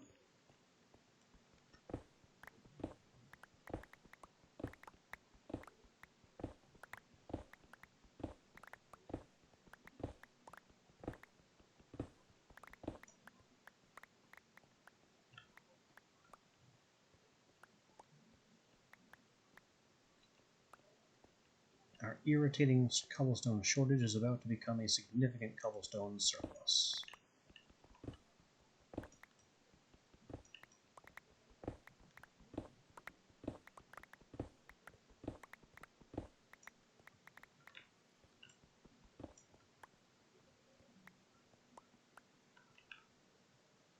And nothing is safe.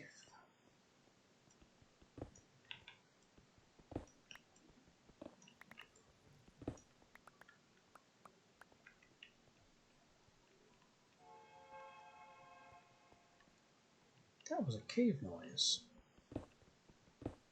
Maybe there's a cave somewhere over here.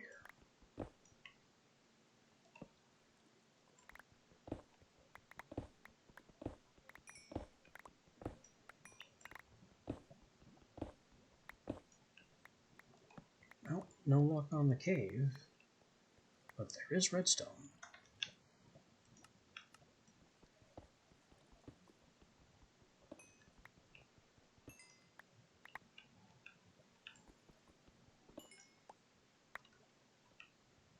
And it really doesn't look like Fortune is working on the redstone, which is a big disappointment.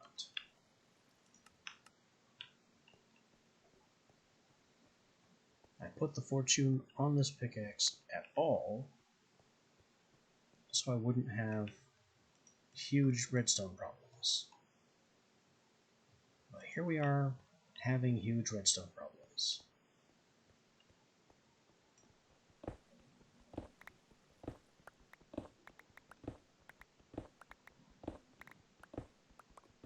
Oh, diamonds. What?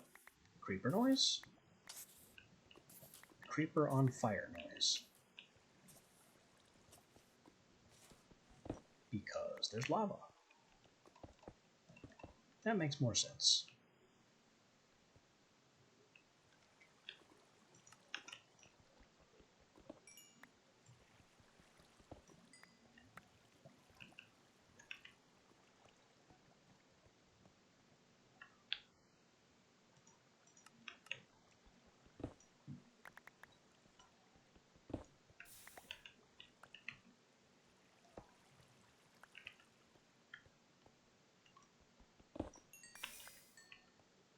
How much redstone did I just lose to that lava pocket?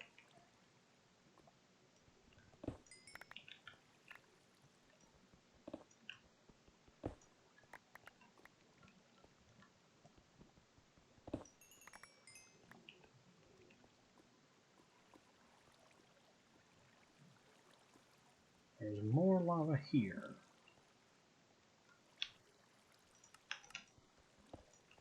And more lava there.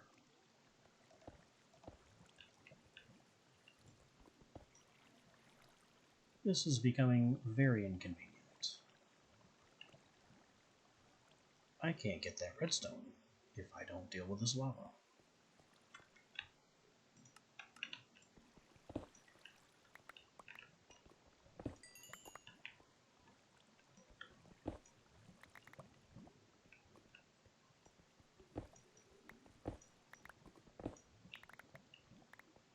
but such is the risk of digging at bedrock level. Lava, lava everywhere.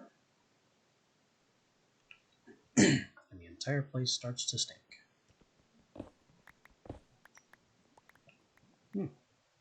Gold.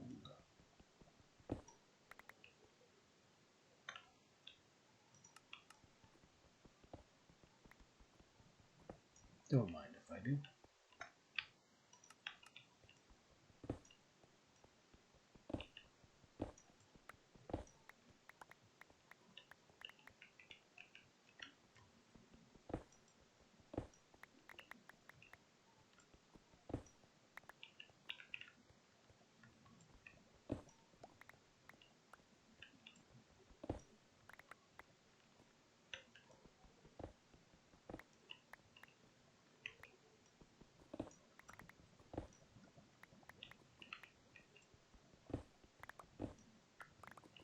There was more lava this way, so I need to watch it.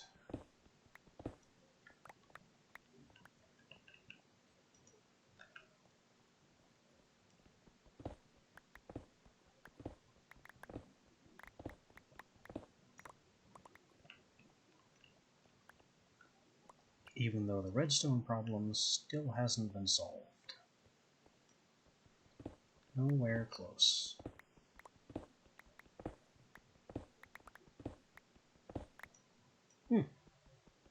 Lapis.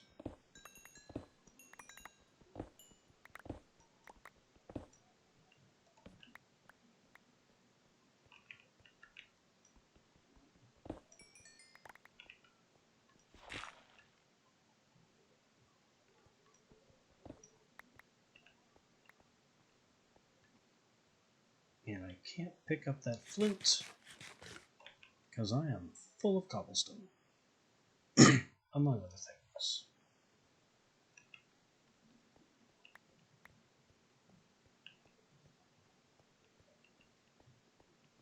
I think this little bit of diorite can be thrown out.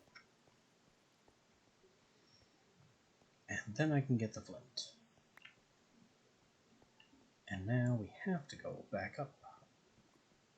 Unfortunately, I have nowhere near the power necessary to recharge this battery.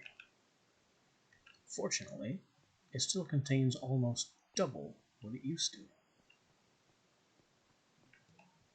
Oh, I do have the power. I'll just drink that.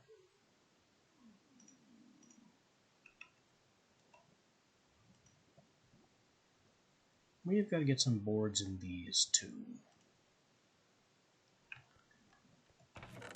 And now we can kind of afford to.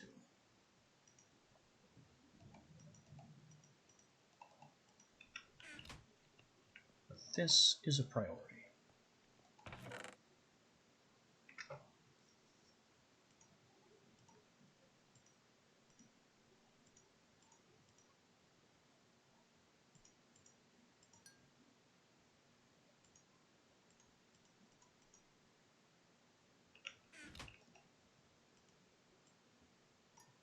And look at all this lapis we picked up.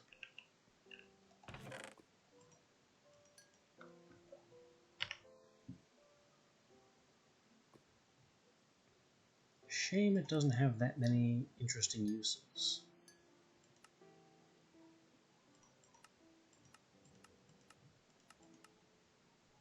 Except as a blue dye.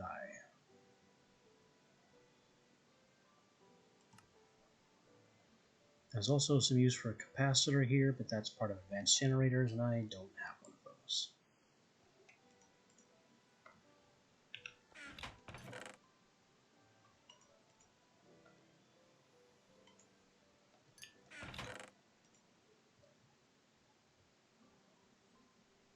Our cobblestone situation has become a problem.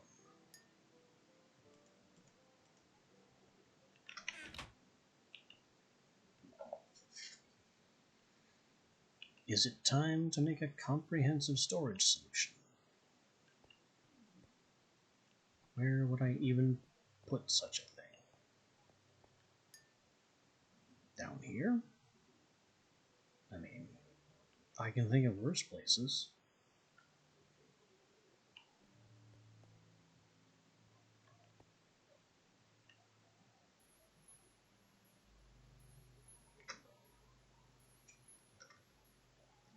And I definitely have the birch to run it.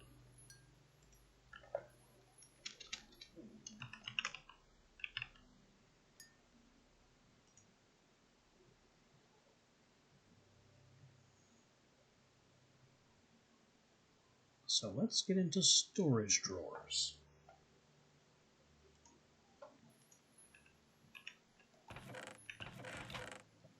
Storage drawers are just made with wood and chests. It's a good thing I'm manufacturing an absolute ton of both of those.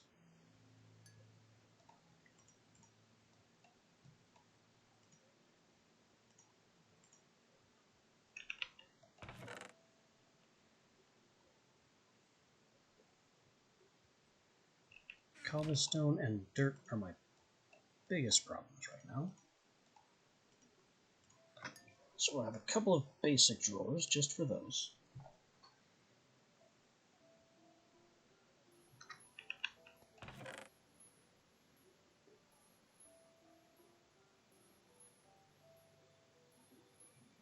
Netherrack is kind of... oh, there's also stone. I guess I can make a double-decker drawer for netherrack and stone. Because those are both going to be an issue, but not nearly as big as the rest of our issues.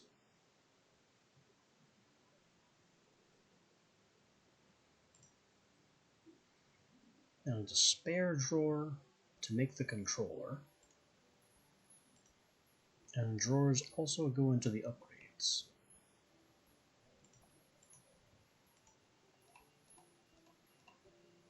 So we'll just make a quadruple. Is it cheaper to make a half? Well, on wood, but not in terms of chests. So we'll just have a quadruple for components. And the controller itself is stone, the spare drawer, a diamond, and 3 comparators.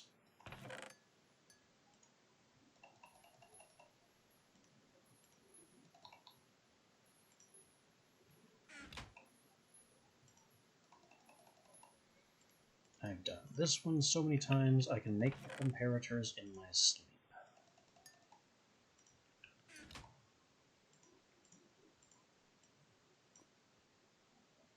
And yet I managed to take out only 5 stone instead of 6.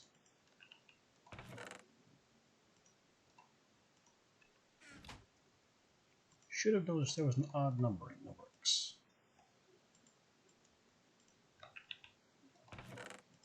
And now the diamond. Oh, that's why I took out 5 stone. Because I was thinking of the finished product and not the capacity and not the comparators.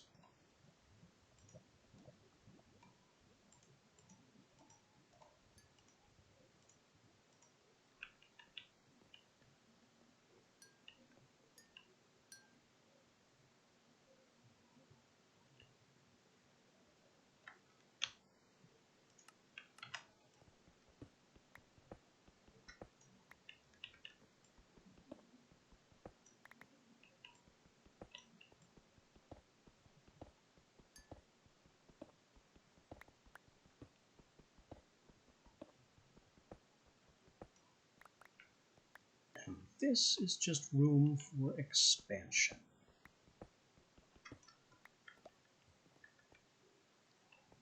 With the controller here. Our 2 basic drawers for our big problems. Our 2 double drawers for later problems.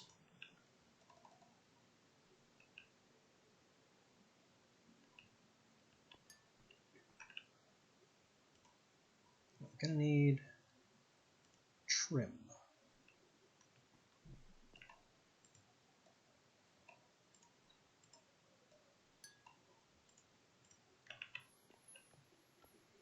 And the way this works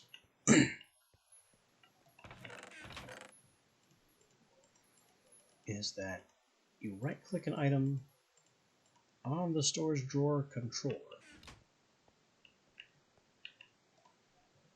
and if it can find that item in a drawer that is connected to it, it'll just deposit everything that you have in the required drawer. Trim counts as a connection without itself being a drawer.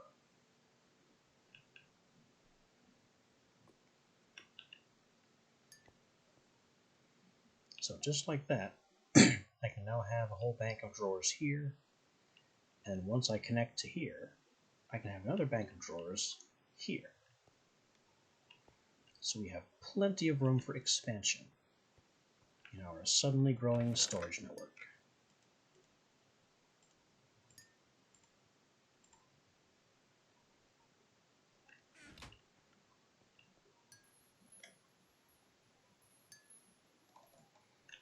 We have our netherrack and our stone. And there's another reason I did it this way as well.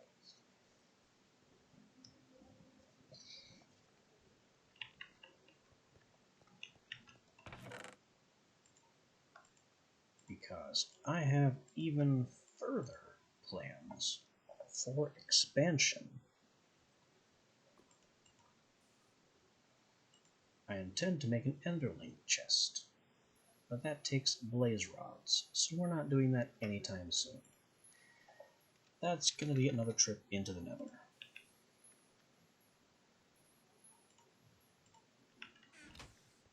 But eventually, I will have a hopper here, and an Enderlink chest here. So what I'll be able to do is, whenever my inventory fills up, I'll just dump all the junk blocks into the chest, which is accessible via an ender bag from anywhere in the world. And the chest will be hoppered directly into the drawer controller and sort all the junk blocks here.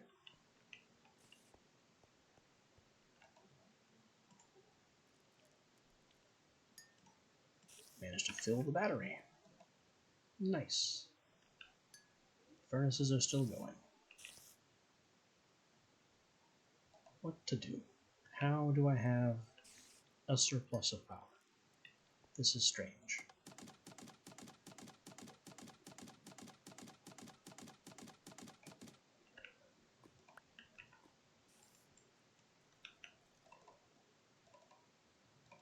Anyway, we were still making control circuits.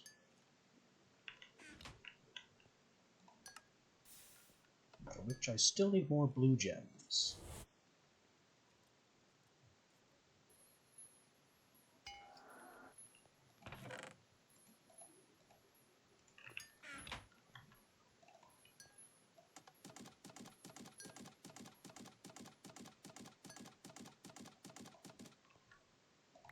Nothing wrong with having some spares.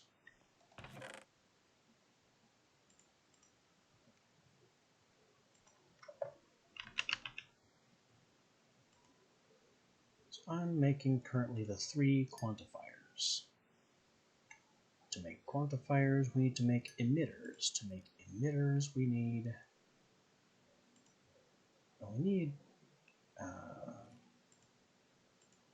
6 emitters to make 3 quantifiers. 6 emitters is 12 control circuits.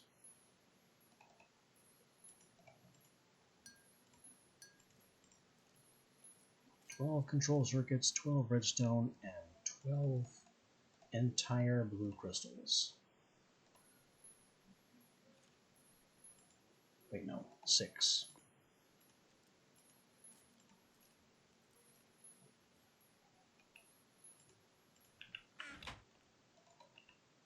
Six of those, 6 of those, 6 of those. And 6 of those.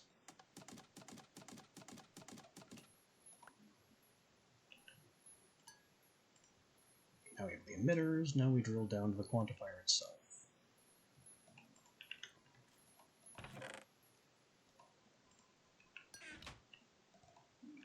It looks like just enough of everything.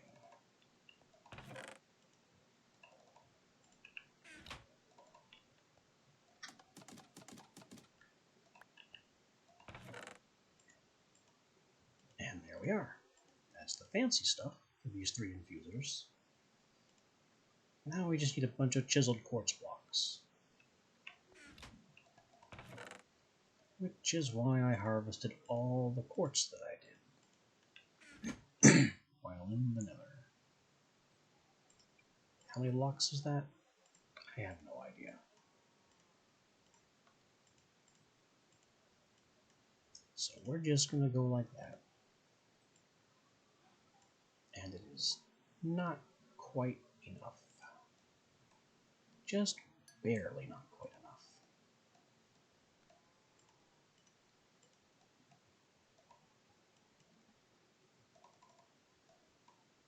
There. 3 and 3 and 3 and 3 and 3.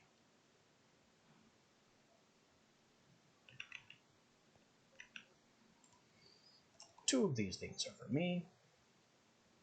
One of them is not like the others and will have to be built up further.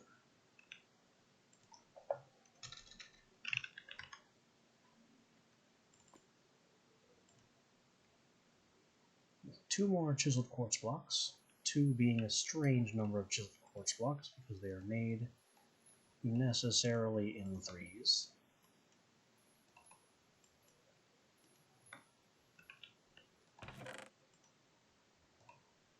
But hey, spare chiseled quartz block. Why not? Another emitter, another control circuit, and some spare bone circuitry.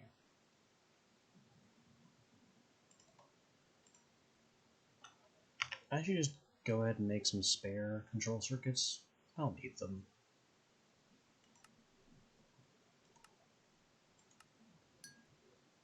Especially as we start getting into soul forging.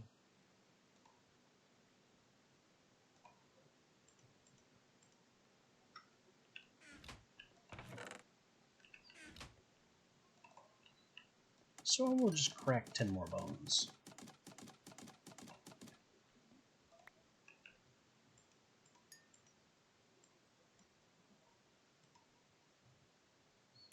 I need the spare circuits anyway.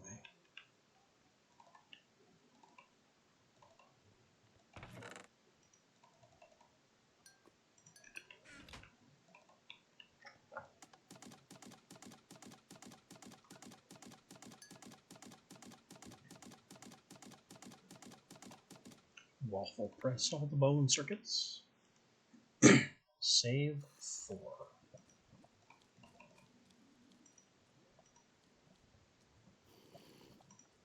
And pretty much the rest we're trying to make into circuits. At least with 2 spare. 2 spare is fine.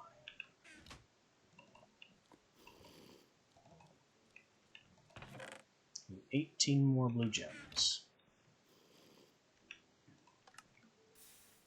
Which we have more than enough crystals to craft.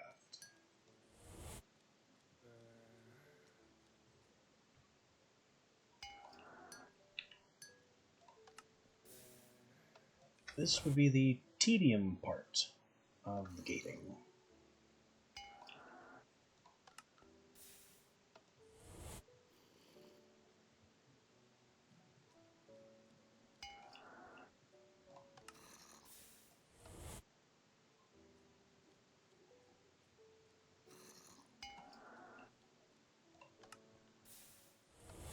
Eventually, it all becomes worth it.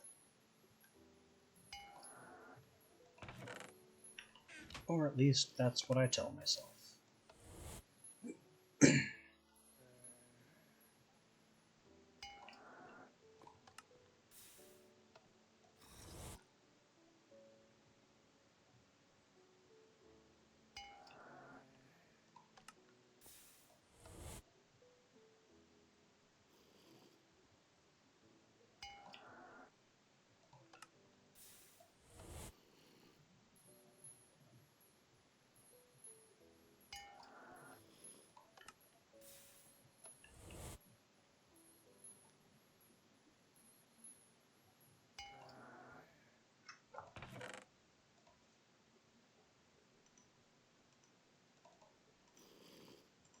We now have enough blue gems to complete these circuits.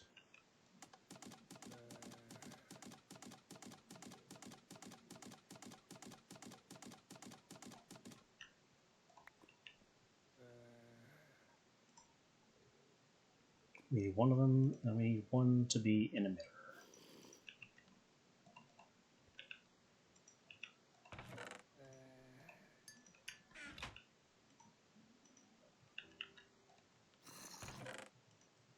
Emitter is easy. I'm also kind of getting annoyed at the baby zombie types. Shut up.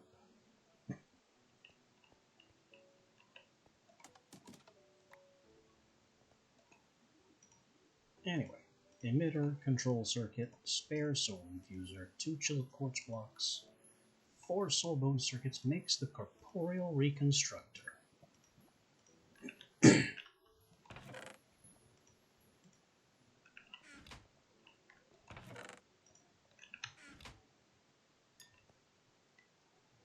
So what the heck have we just made? Well, the corporeal reconstructor allows us to transfuse souls.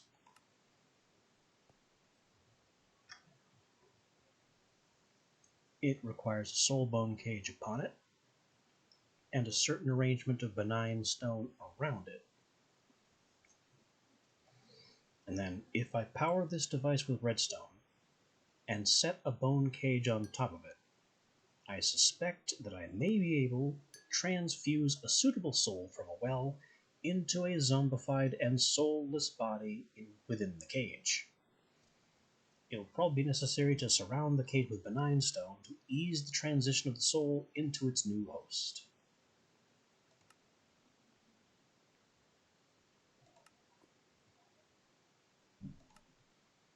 So, this is the transfused structure.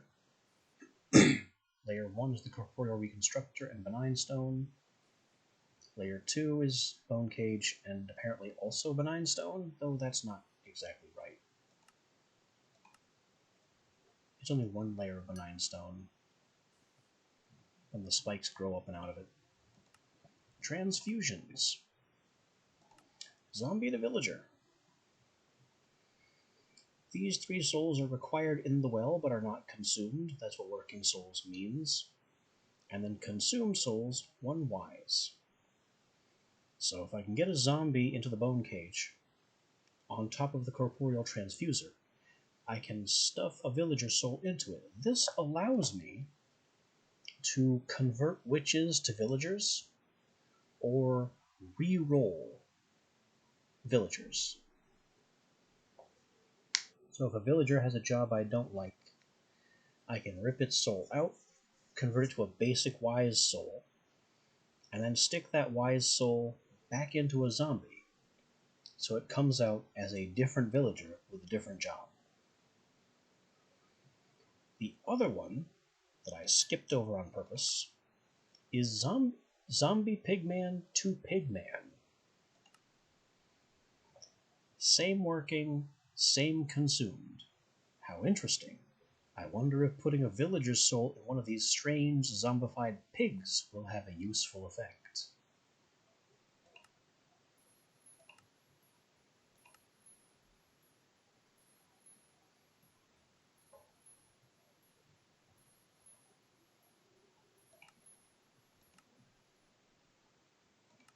That is our next step.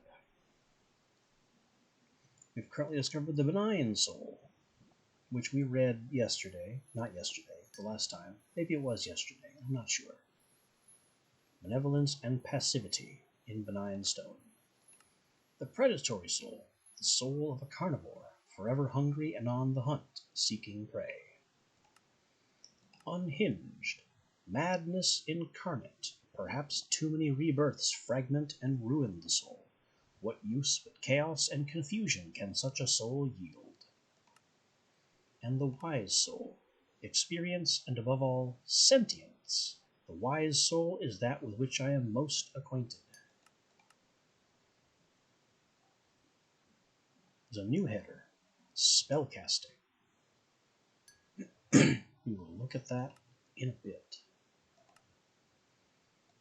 Right now I'm poking around onto types of sentient stone. We've seen benign stone. It's just inert, passive, good stone. Predatory stone is aggressive. Okay? Unhinged stone is mad. Wise stone is intelligent. These don't do anything. Yet. Now, back to spellcasting. With souls now under my mental will, I should be able to command them to perform what the less rational individual might call magic. I suppose that forcing my will upon these souls will result in some effect or another randomly spewing forth. I feel that creating a foci device to refine this process will allow much more useful effects to be produced. Indeed, who is to distinguish me from the wizards of yore? Any spell I cast will require a certain quantity of souls to be used for a time. Other spells may require the souls to stay in use for the duration I keep the spell active.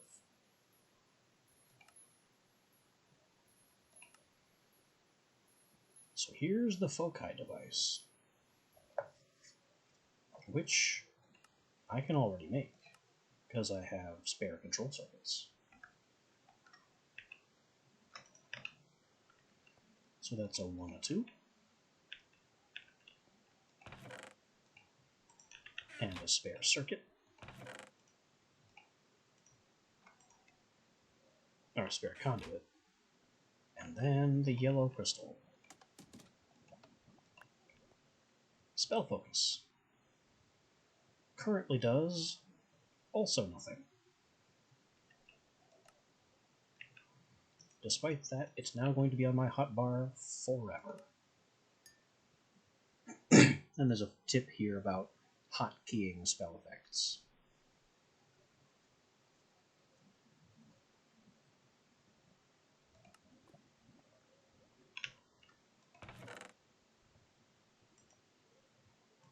So now we are really cooking.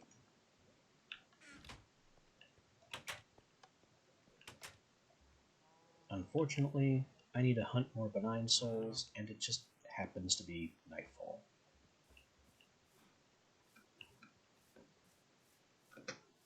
So how about we go east to where all of those cows and chickens were, and just grab as many as we can. Which, considering that's the number of nets I have, should be 5.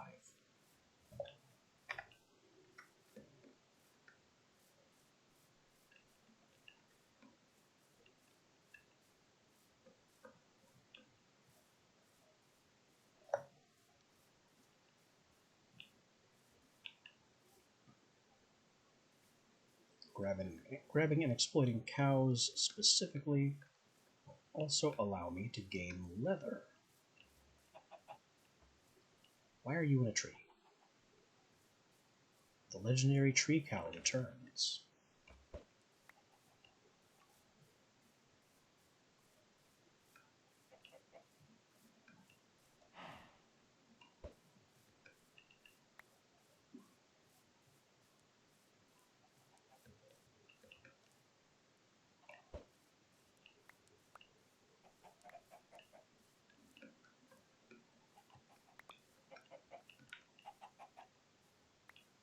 That's a creeper. I don't think I need any more unhinged souls right now. Oh, a witch. Witch is big news. I'll take every wise soul I can find.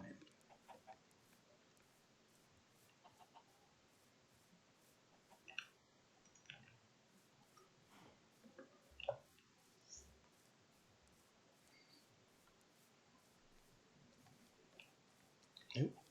Baby zombie on my tail. I wonder if I can trap it in the flesh ripper and get a baby skeleton.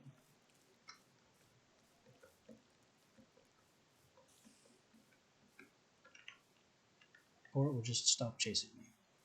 because water is hard. Either way works for me. Then we have an Enderman. And another baby zombie.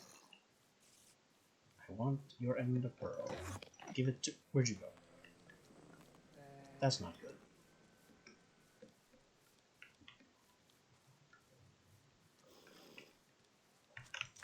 Creeper! Ow. Wait, how did I take no damage?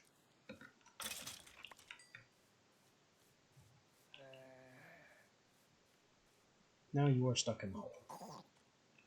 I mean, you weren't really stuck. You could have climbed out of that. You apparently chose not to.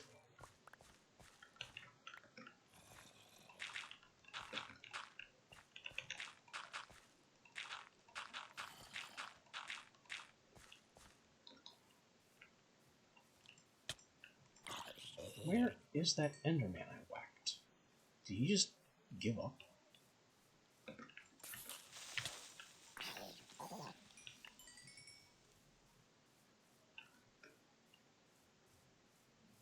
He didn't. He just gave up.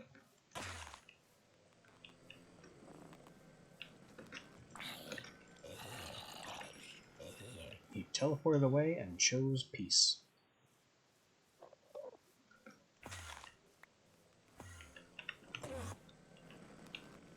Yeah, get over here. Choose violence. I demand what you have.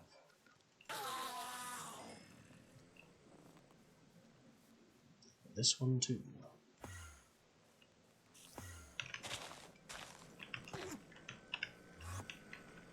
Which is choosing to fight me like an anime character. Teleporting around at random.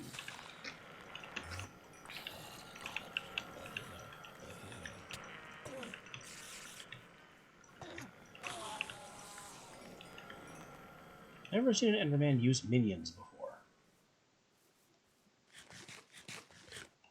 There's a third one.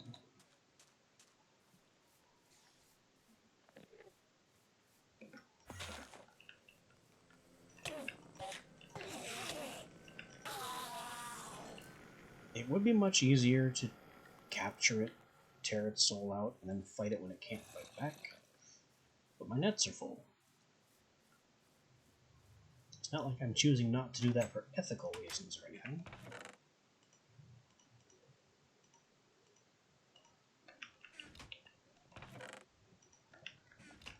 Seeds, eggs. My egg situation's beginning to get out of hand.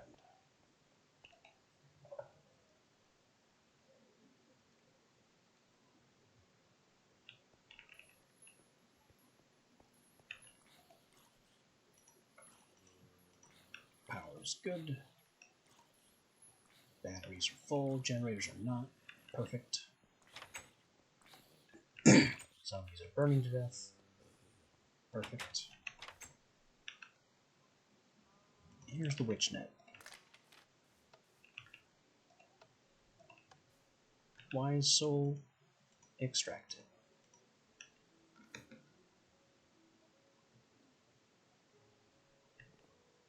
There it goes.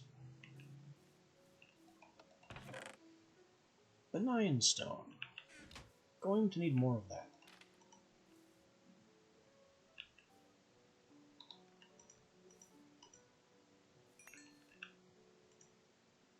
Oh yeah, I don't have looting on this yet. Need to find blazes to make that happen.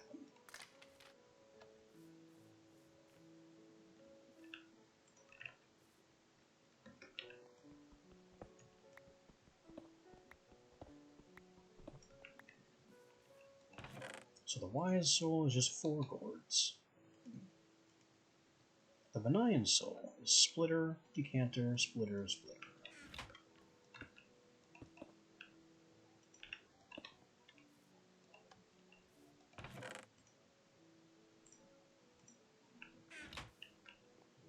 And we are tearing them into stone.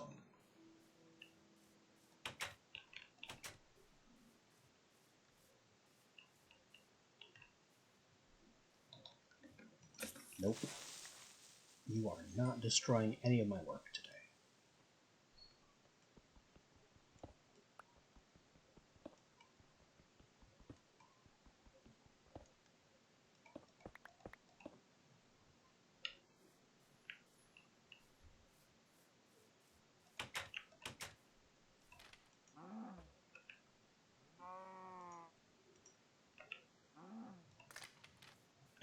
and one more cow converted to stone.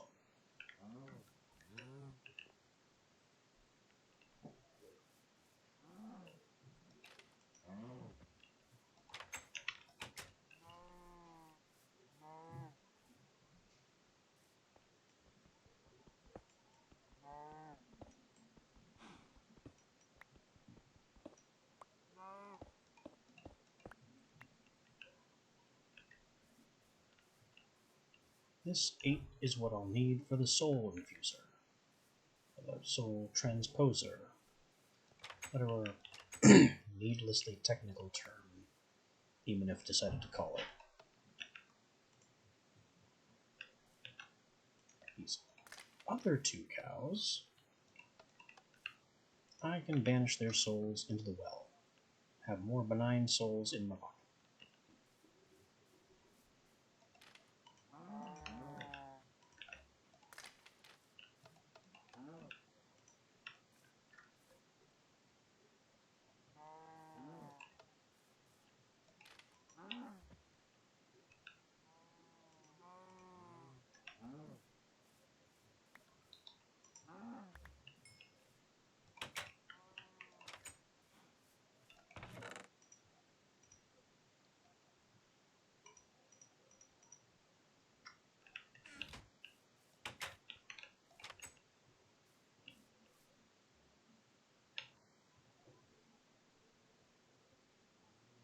And we need another bone cage. I could just use that one, but that one I want to leave there, or else I'll forget that I can do that.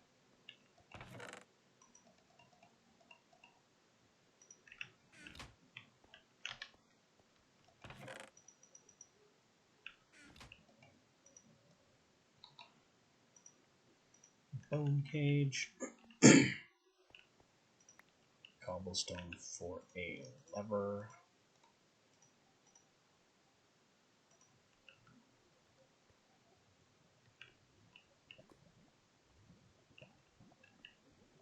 And more cobblestone to make another lab outbuilding.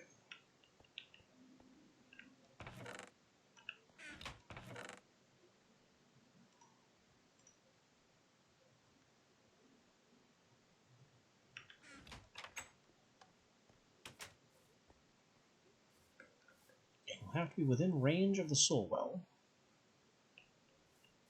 but not interfere with the eventual solar panels.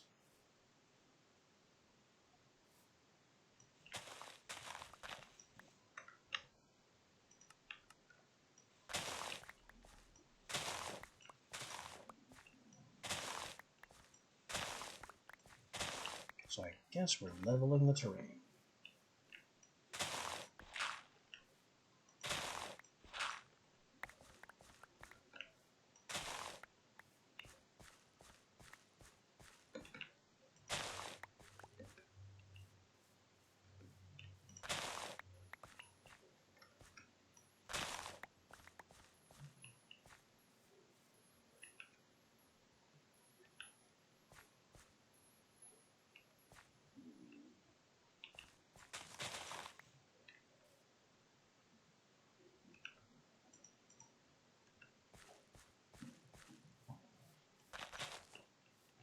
Alright, so I need the knowledge gem to remind myself how big this structure needs to be.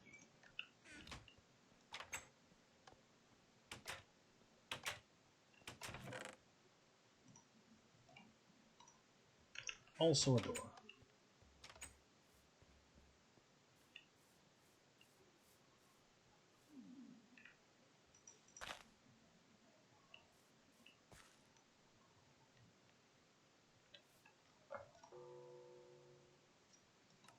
Yeah, not the focus. Transfuse structure, that's kind of wrong. Soul transfusion.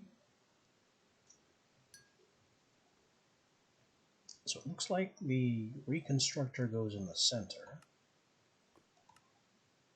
and then the benign stone blocks are a knight's path in every knight's path from it.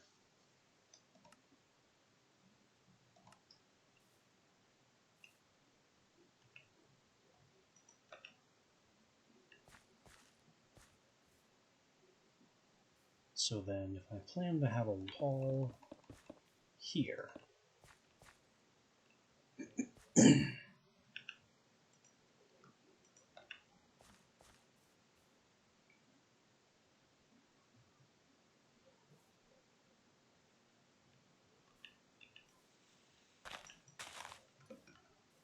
then I can do the 9, the 9.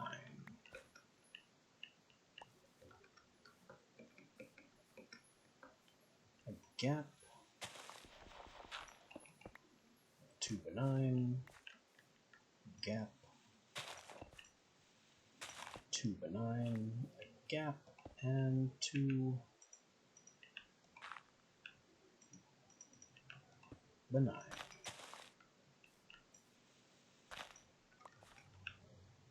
Then we put the reconstructor here, a lever behind it,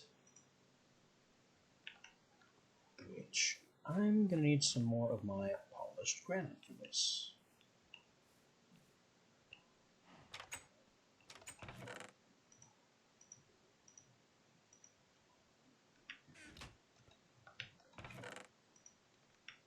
Which I don't appear to have nearly enough of.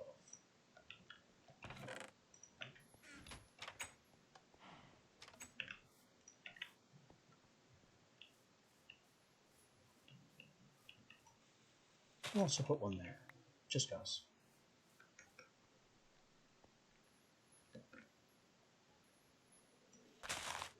Ooh. Okay, glad that only dug the dirt. Forgot I had AoE on.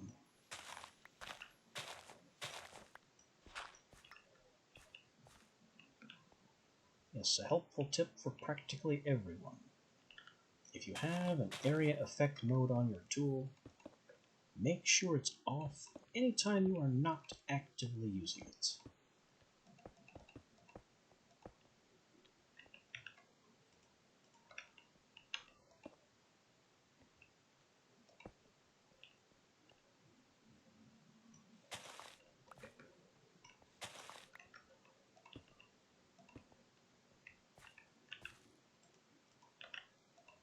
Bone cage. That should be it. Why are there no spikes? I need a lever to get the spikes. Yes. Or maybe I didn't, and there just had to be a delay for it to detect the structure.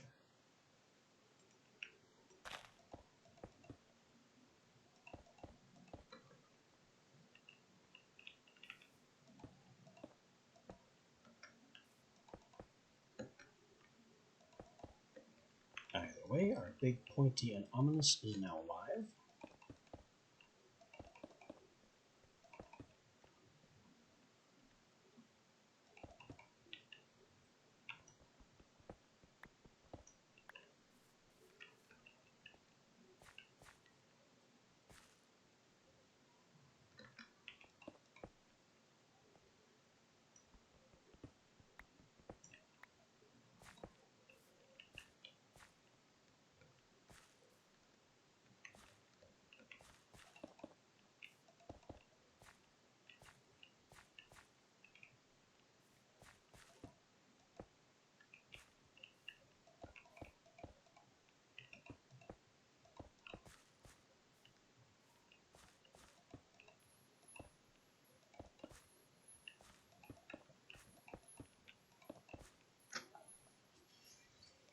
And this is not the only thing that I'm planning to put in this building.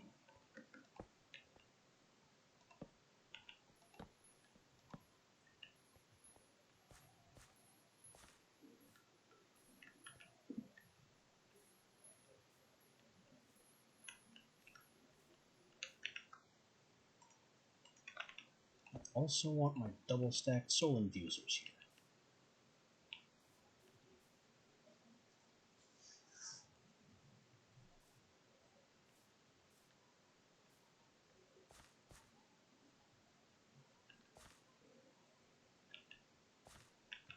Which is an interesting block with interesting needs, because I need to be able to get up on top of it. But I also need to be able to access every side of it.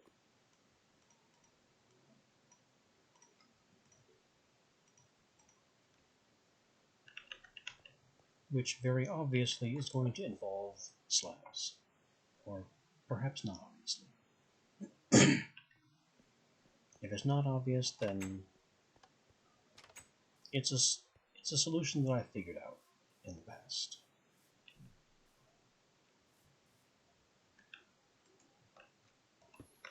So there's a block, a slab atop,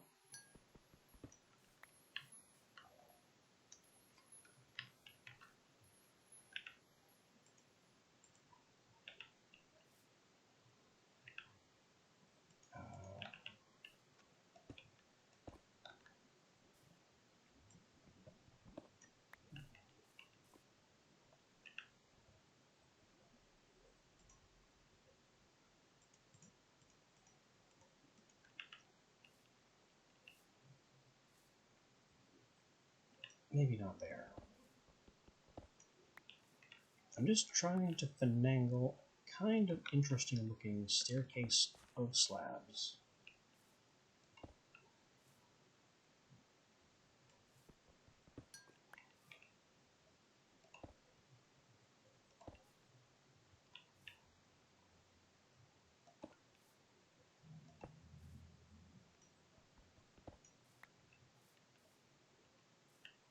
This one can be a full block, it's fine.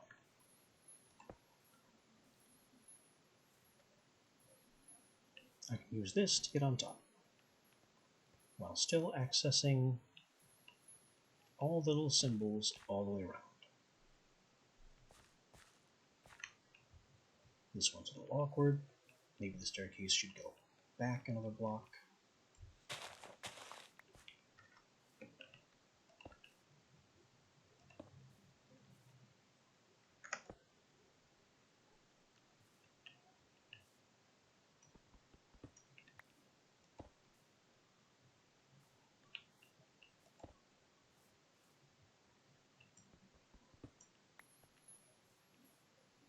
We'll do it like this.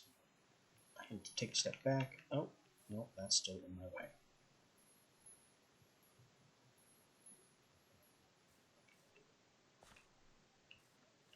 I can access it from the back corner. So that's fine. Not ideal, but fine.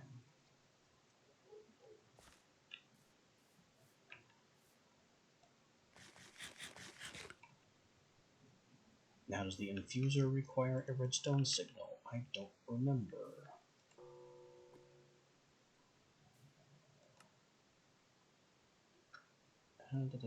Absorbing. Take it in my body. Infusion device. Infusion device.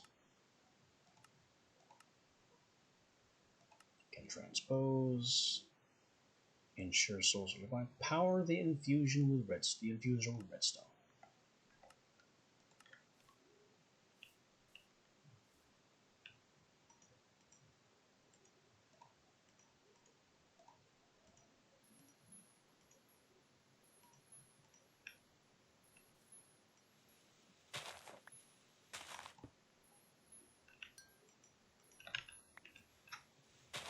Which we will do the same way I do for everything in this mod. Hello.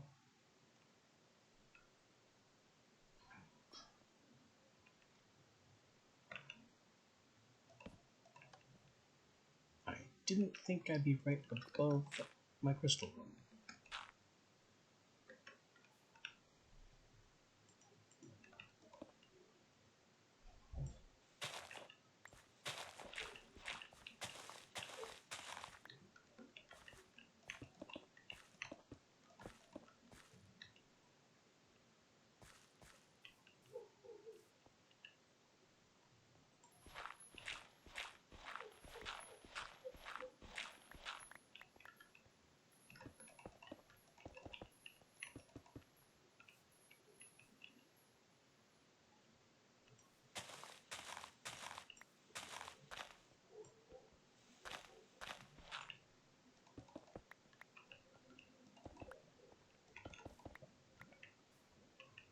But anyway, soul magic nonsense at the ready.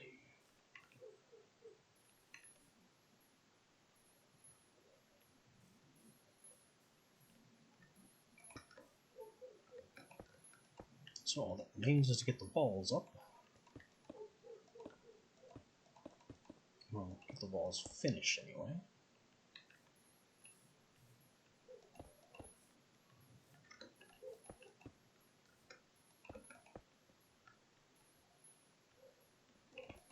And then figure out where the door is going.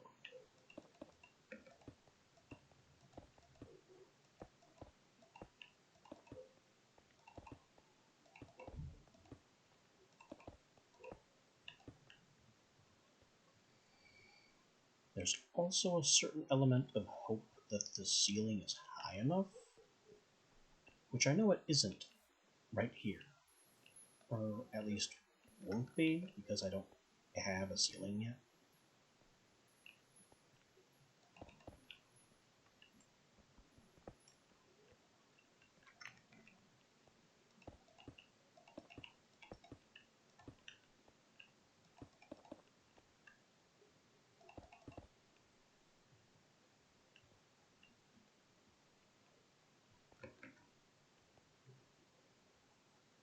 Actually, maybe just to be artistic, we'll dome it a bit.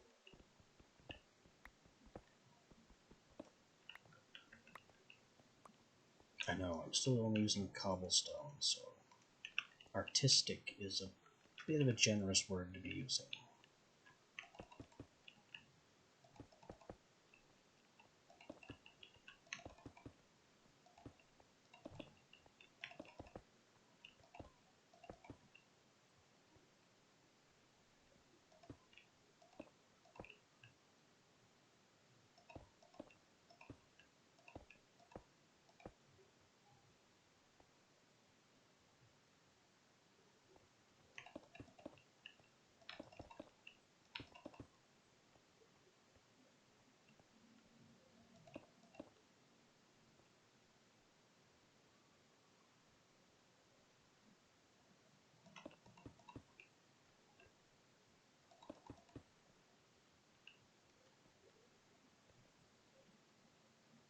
The real trick is that I'll have to be able to get up here and stand on this thing. So this half is going to have to be really tall.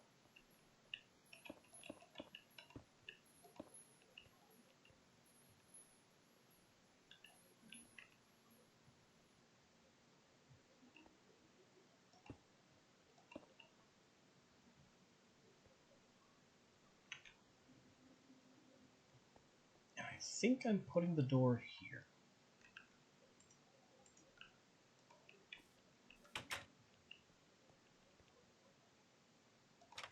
Where it interferes with everything else of the least.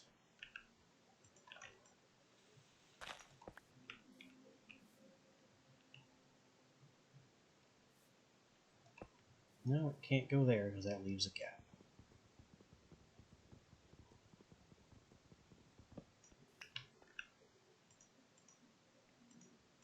So it has to go here.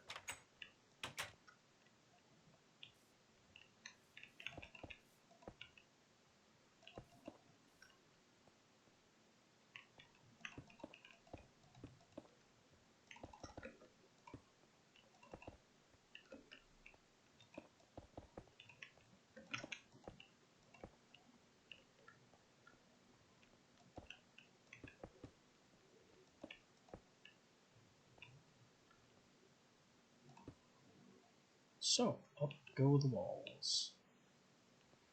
I can't place this here or skeletons will hide down there.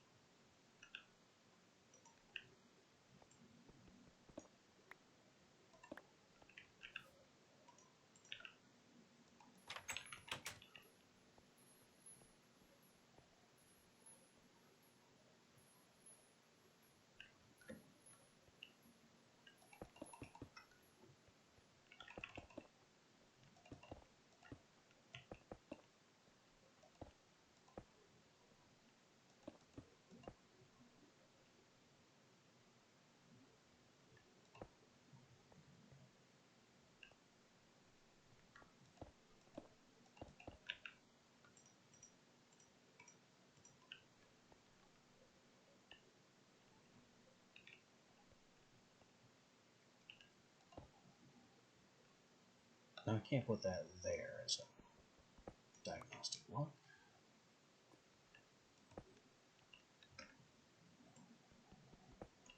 The diagnostic's going to be here. That's the minimum height. The ceiling can be there.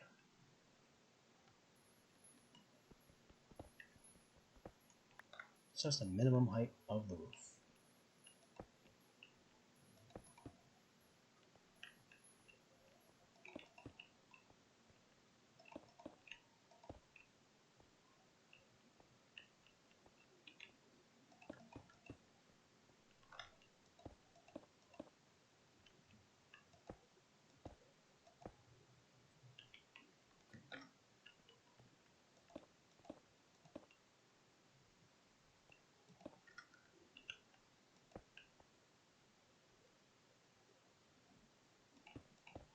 So I guess that answers where all the wall blocks have to end.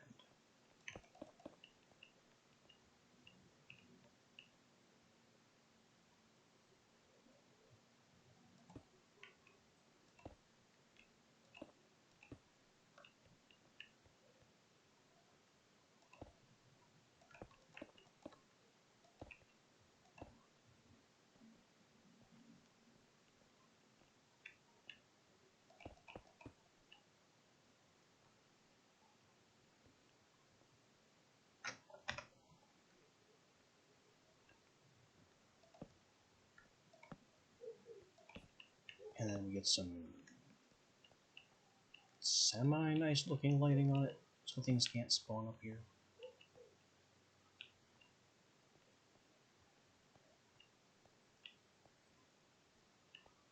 And that's it. We have our second lab outbuilding, which needs more lighting inside it.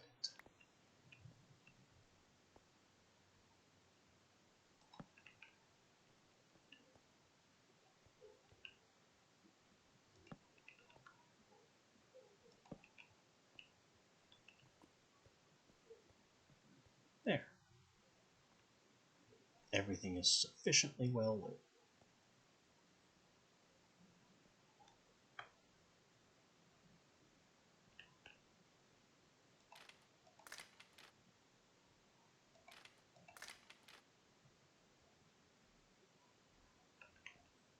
I think I should have this cage pointing in another direction. So I can walk up here, have a pressure plate here, and then go around to hit the lever.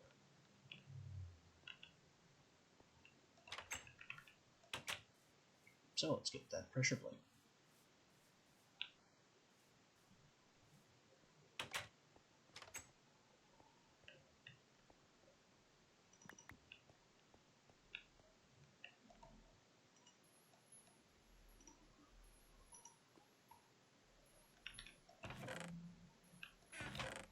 Didn't need the stairs, don't need any more polished granite.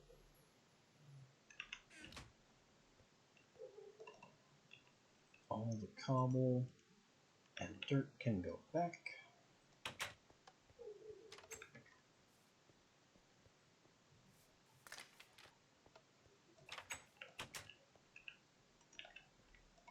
Pressure plate at the ready.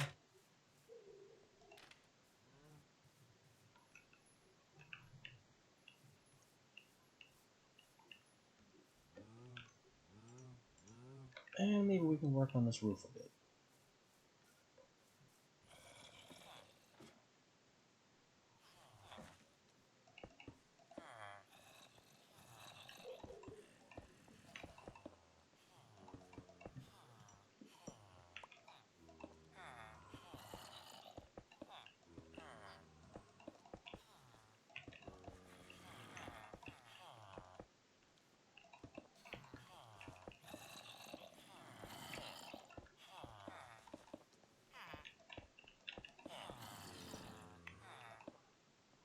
Half slabs don't have to be lit, they are themselves spawn proof. What a mess that is.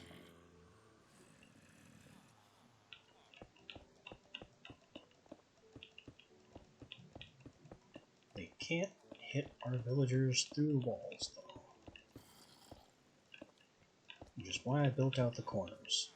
If we didn't have corners, then they could sneak hits in through the corner blocks.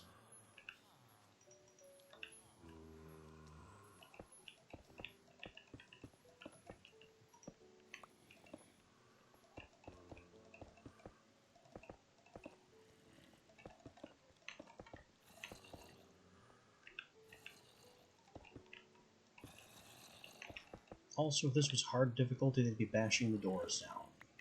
Equally pointless, since they can't get through the walls.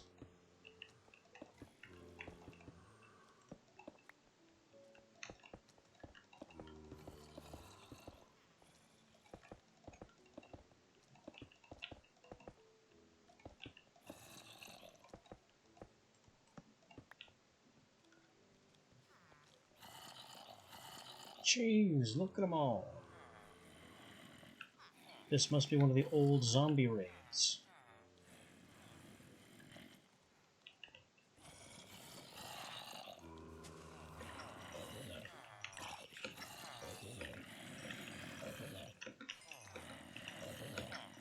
Look here, you lot. This sword has smite. Leave my guys alone.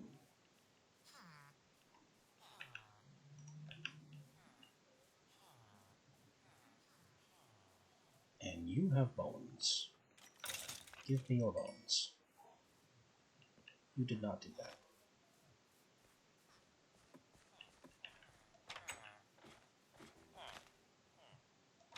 Population 6.5?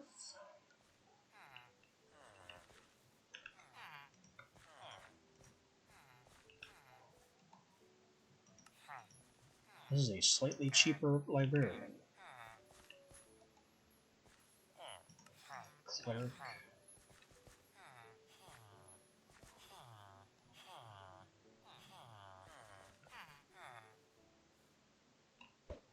Grab the cleric.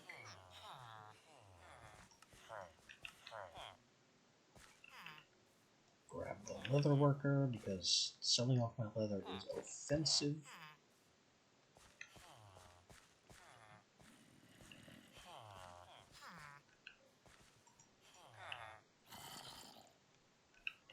A Fletcher and a Fletcher.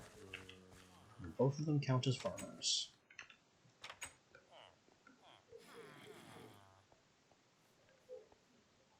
And creepers are nosing around. Why don't you come over here where you can't explode?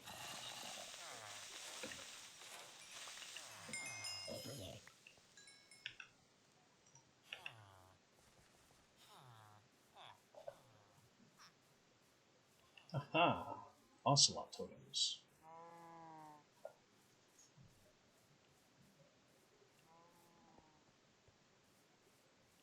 And I'm seeing a couple more Endermen.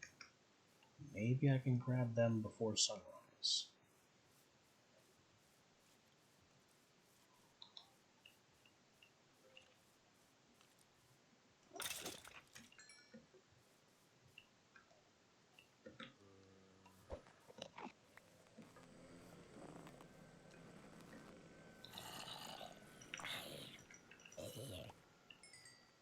Don't really need the unhinged souls, but I wouldn't mind another chance at ender pearls. I think the second enderman I saw on the map has vanished already.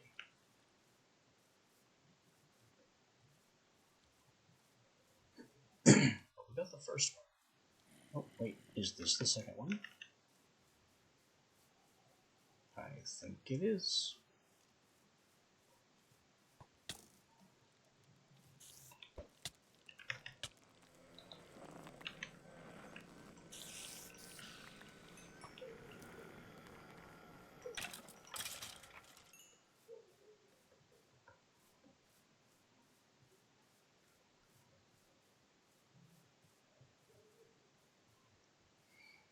So now we have 2 wise and 2 unhinged to tear out.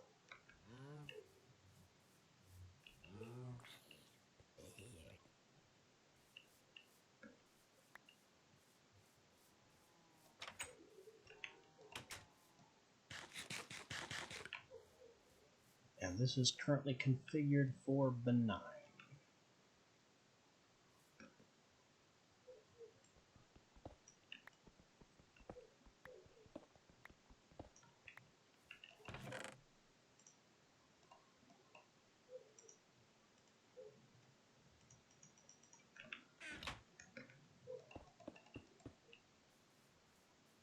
We'll start with the wise, because wise souls are more important.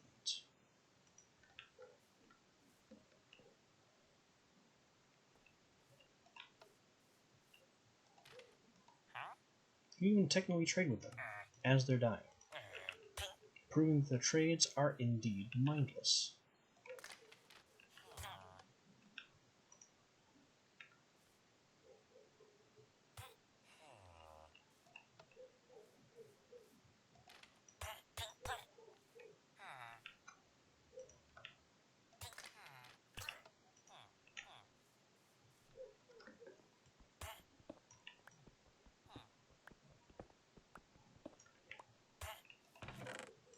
That's wise. Now we switch over to the unhinged. Splitter, Gourd, Double Spiral.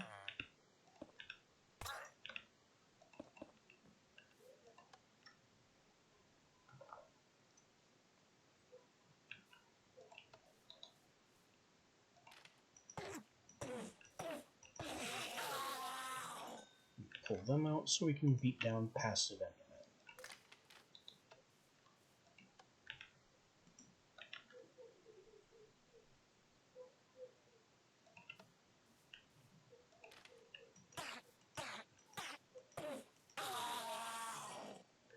2, no avail.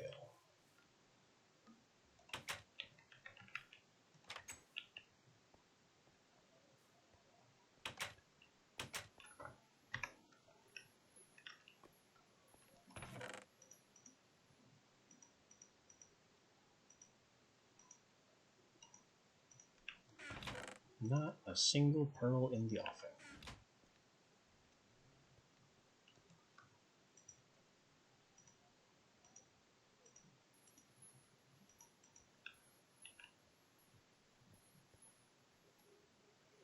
This is the spell spread that the Foci offers. There are some things we can do, and a lot we can't right now. For example, anything that says it has a maintain cost is right out. And there's reasons for that that have not yet been revealed. So like Swarm is possible because it only has a casting cost. We'll go ahead and hotkey that. Slingshot also has a casting cost.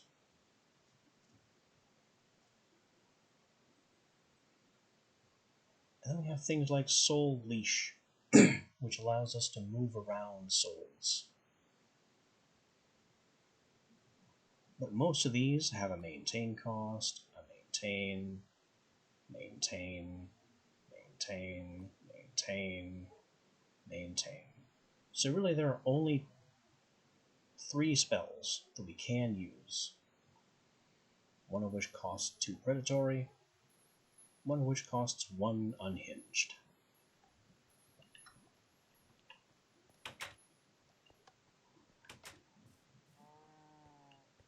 Since we have discovered 4 soul types, that means we personally have a soul capacity of 8 right now.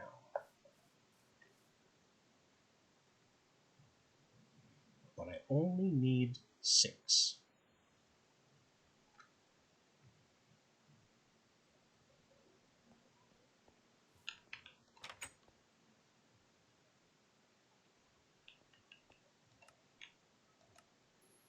So we're going to go ahead and do 4 predatory.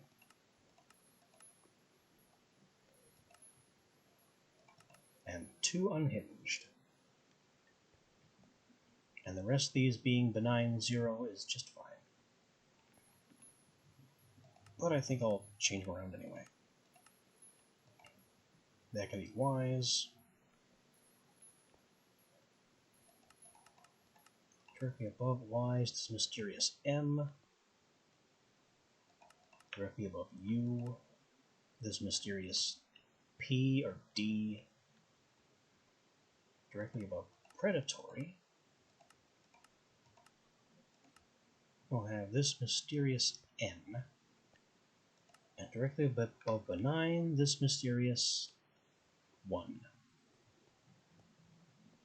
We'll discover those later. For now,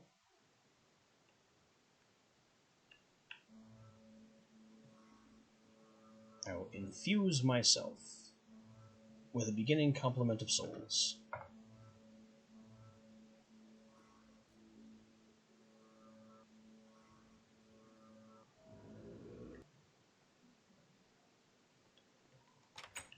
Now on the top left of the screen, I have a new HUD showing the 8 soul types with pips next to predatory and unhinged, because I have those currently inside my body. The soul well no longer has any predatory souls in it because I ate all of them. They're mine now. Maybe I should collect some more spiders to get some more. What do those souls allow me to do? Well, 2 things. The only 2 things that I can really do right now. One of them is Slingshot.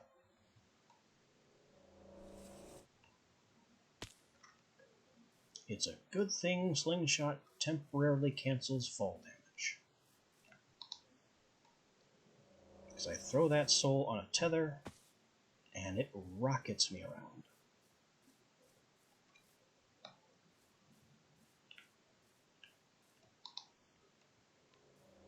Based on the distance between yourself and the soul, and where the soul lands, when it lands. It can do some wild and wacky things depending on where you land it. It can also do absolutely nothing depending on where you land it.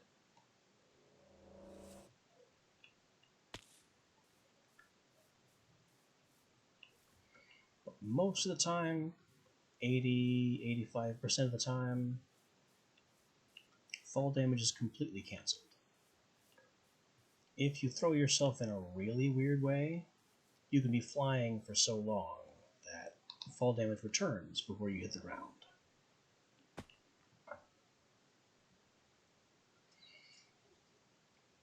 But that usually involves yeeting yourself off a cliff on purpose. It's also good for getting down from cliffs, but sometimes it does that. Occasionally it's a little bit temperamental.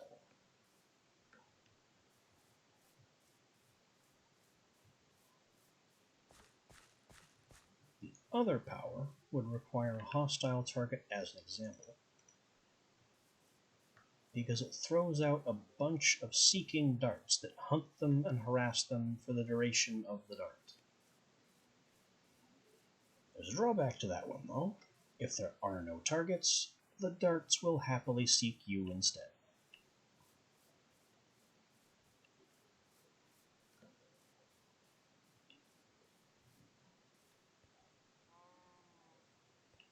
And now we have what could arguably be called a mobility power. If you are extremely 66 charcoal? That's illegal.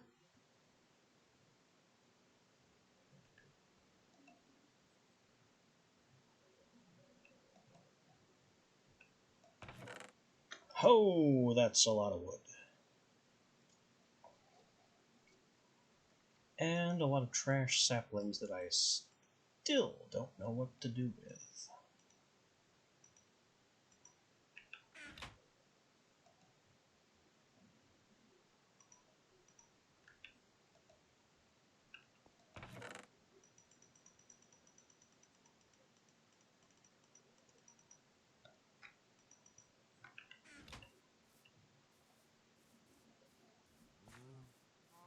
I think we're going to need a storage drawer for all this wood.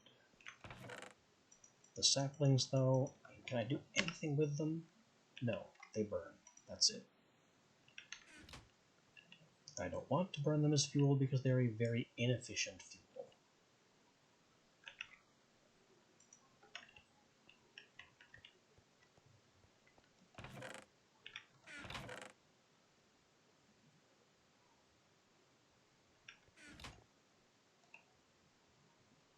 No, you know what?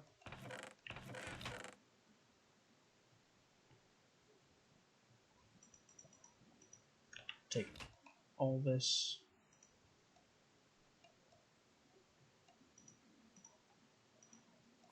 And making a 2x2.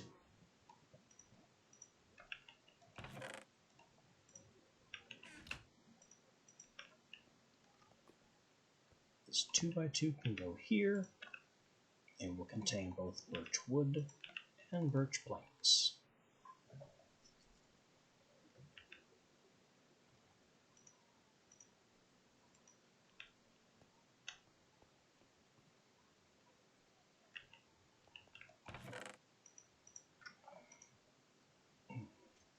Now we leave the knowledge gem home, and we can more comfortably explore the nether. There's just one thing I want to check on before we go. 7 wise souls. That's a lot of wise souls.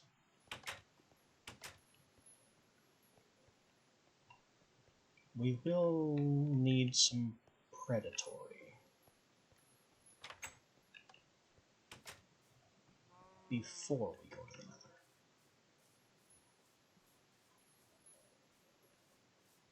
That witch I just saw that witch despawn. There was a pointy purple hat, and then it vanished.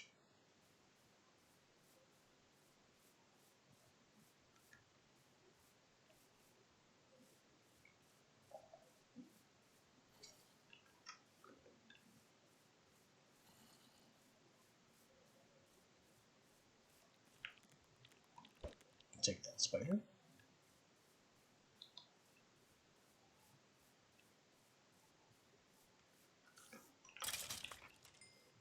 I hear another one. Take that spider. You are useless.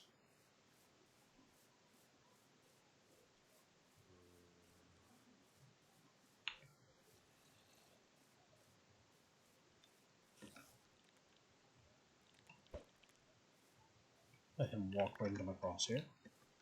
It's 3 spiders. Here's a 4th.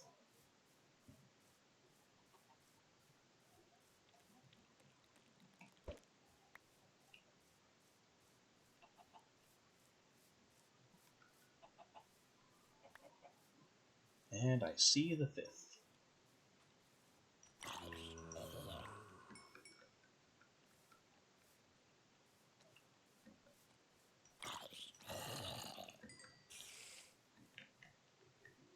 Spider.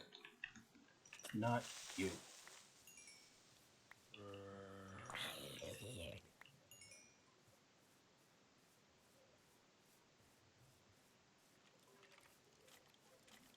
Can I get some more bones?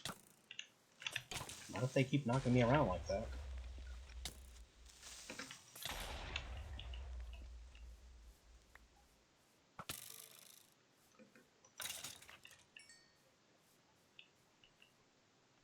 Just leaving big holes everywhere.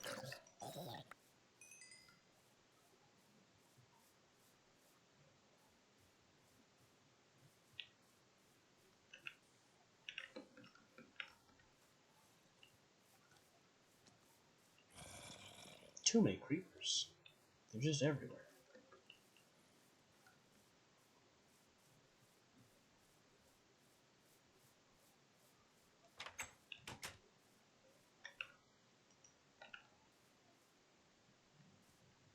Anyway, I'm in the lab. Unhinged is incorrect. Splitter, gourd, spiral. Spiral.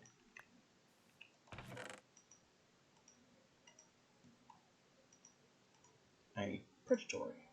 Gourd, spiral, double decanter.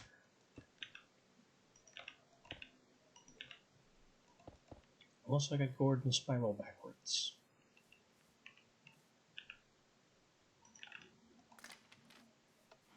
Because the last time I was in here doing souls, I got a little confused when I was taking apart the predatory one.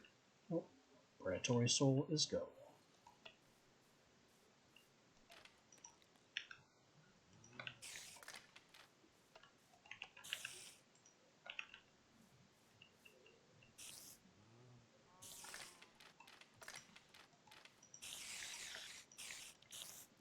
Spiders are a little fat, so it can be tricky to make sure they leave.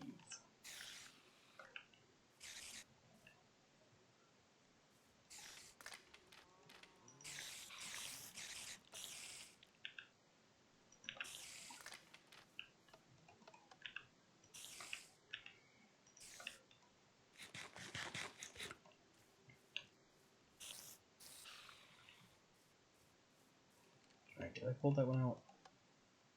Yes. None of them are being lit, which means there is no soul in this body. Shoot.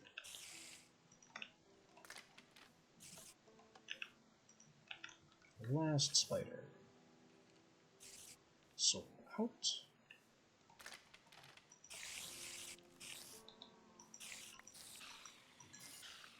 Critter be gone. I will take all that string.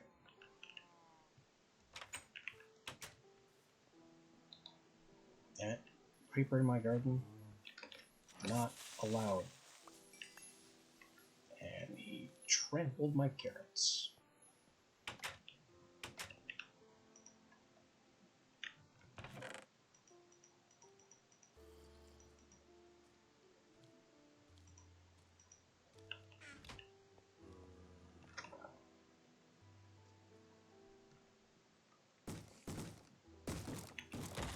Wait, they're actually banging on the door? They haven't done that all game.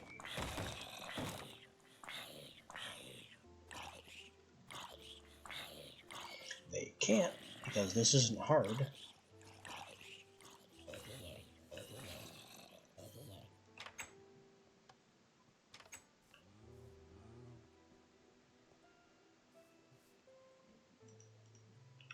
Just leave me alone, you morons.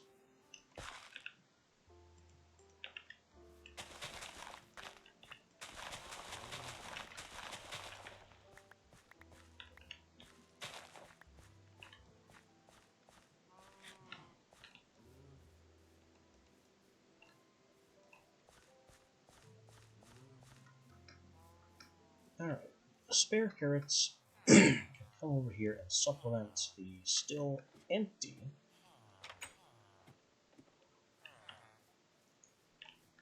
second enclosure.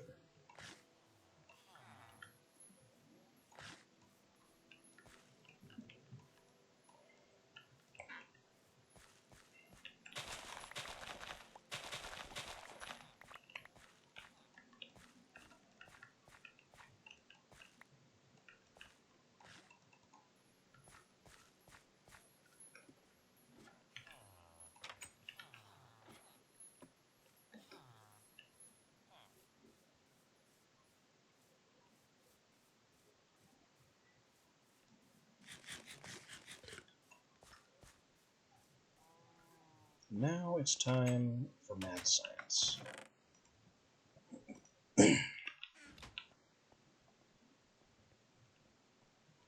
It's time to give in to that strange, impossible urge and see what happens if you stuff a human soul into a zombie pig.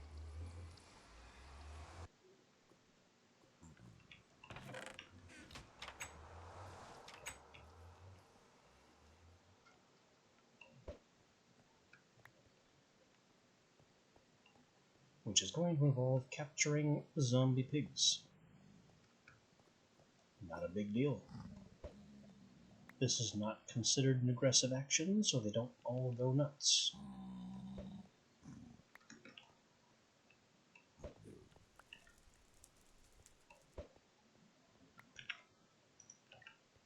It is considered aggressive once we get them back home, though. They will be mad when they come out.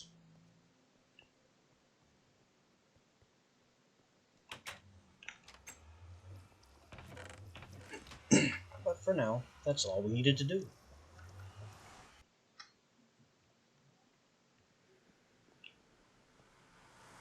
I mean, there's still a need to find another fortress, hunt blazes, get blaze rods, and get into alchemy with netherwort.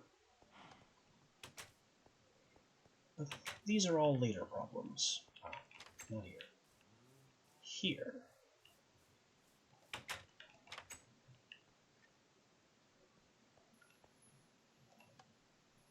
We power the new cage and prepare the pig zombie.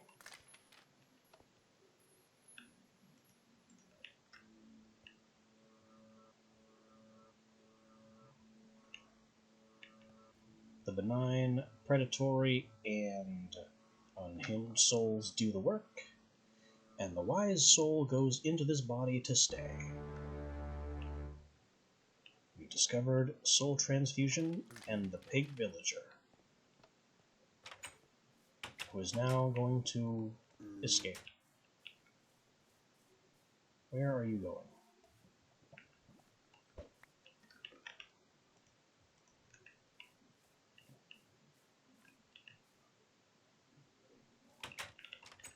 We have plenty of wise souls. We have lots of converting to do.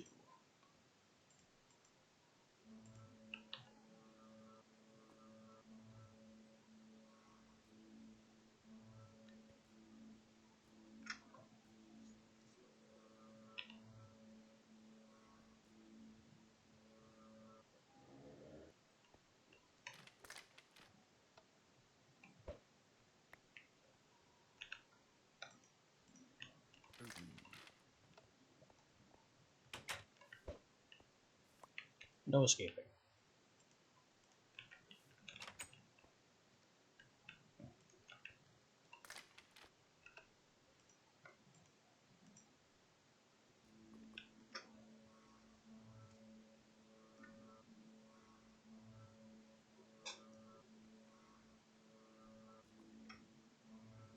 These guys are harder to reroll. What I need from them is the same thing I need from villagers.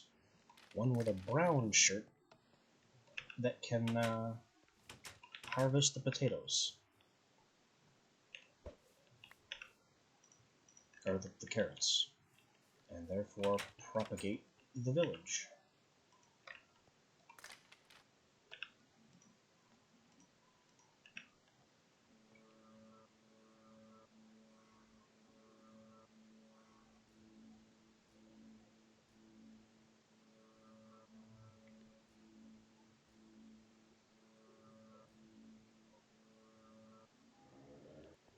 That's a pink shirt. That's a cleric.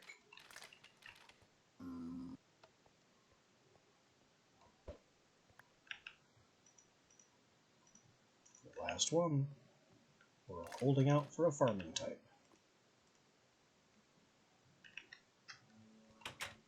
Each one of these is costing one of our wise souls, which is why we have the villager farm to produce wise souls for us.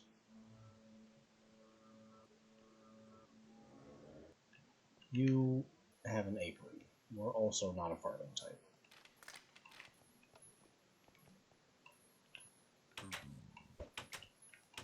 I missed.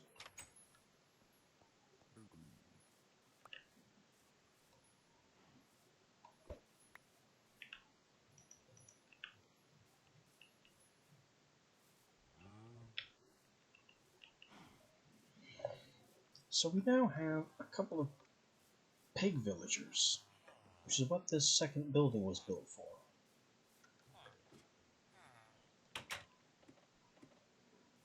None of them, unfortunately, are farmers or harvesters.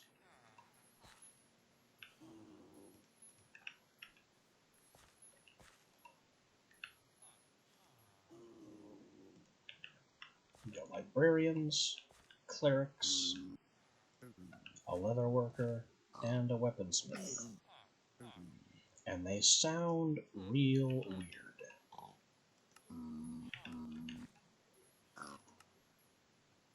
They're prices are also pretty universally worse than ordinary villagers.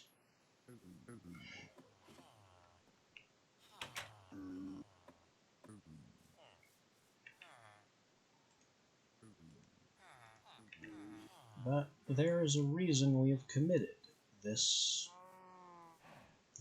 unethical tragedy.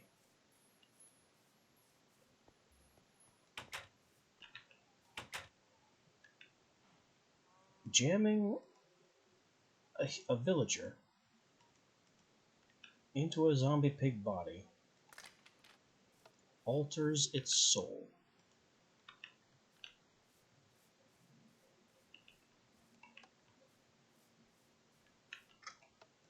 Now we now stand to discover a new soul type. See, it's not a wise soul anymore. If it was, the first one would be gored.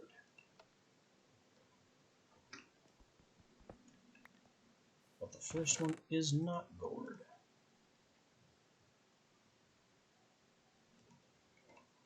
Could it be Splitter? They seem to love splitters. Nope.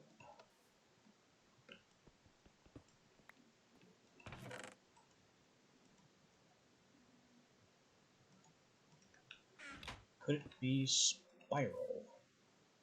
No.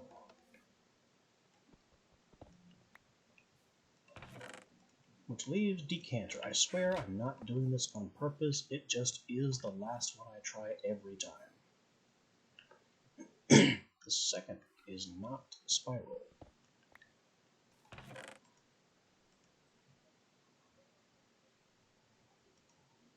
Could it be Splitter? Because I don't have spares of anything else. It is. But this is not Decanter. Could it be another Splitter? No.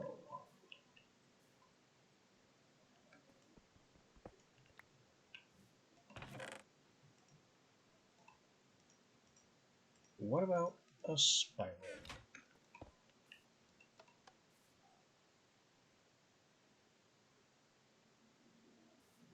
It is. And the last one is not Decanter.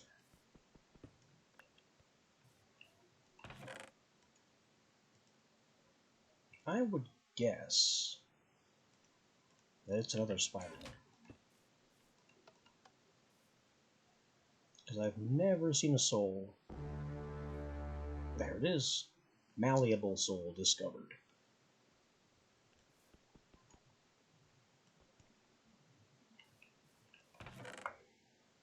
So I need to make another Spiral to replace the one I took from the unhinged slot.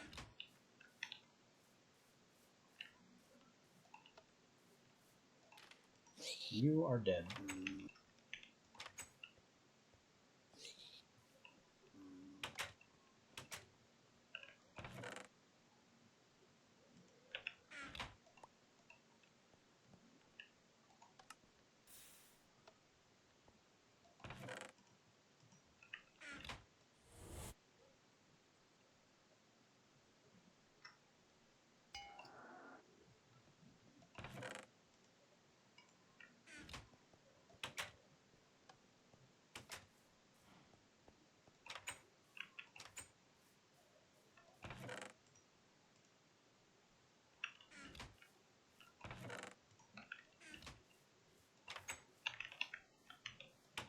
And we're starting to run low on cooked stone.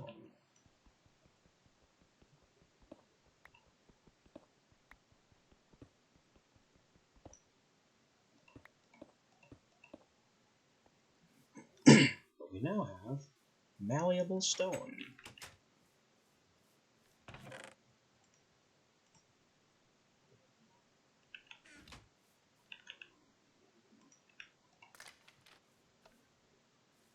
As well as malleable souls.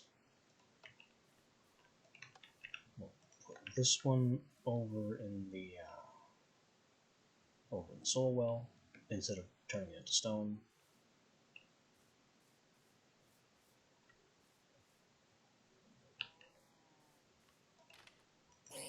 You're dead.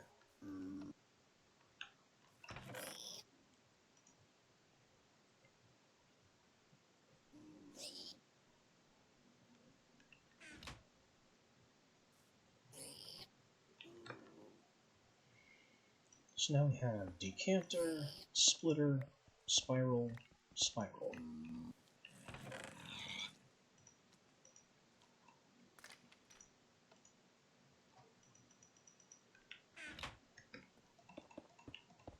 And I'm going to need more wise souls. This guy has just given me some bones.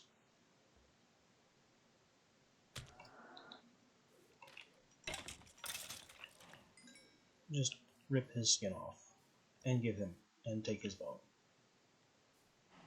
That's a creeper. It's nighttime again.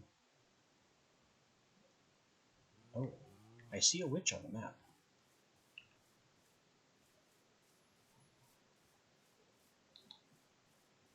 I know it's about that time I should be closing down, but this witch is too important to pass up. Snipe. Gotcha. That's one of our wise souls.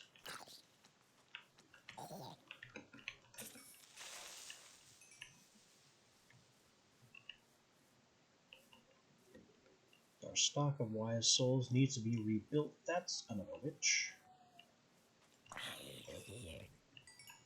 So we can roll more zombie pigmen and try to get a farming type pigman, pig villager, to make our farm self-sustainable. And the witch despawned. No, it didn't.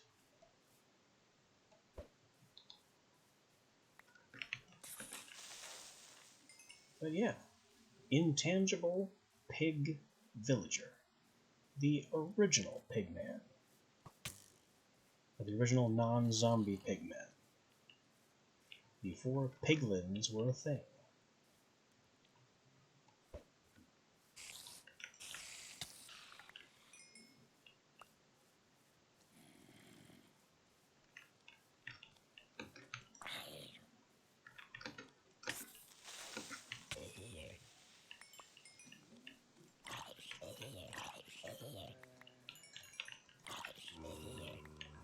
Alone, I'm trying to go home.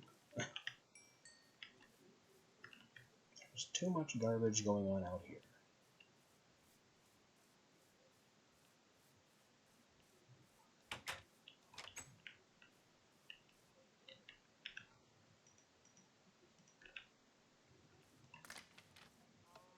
So yeah, that's 3 more wise souls, essentially for free.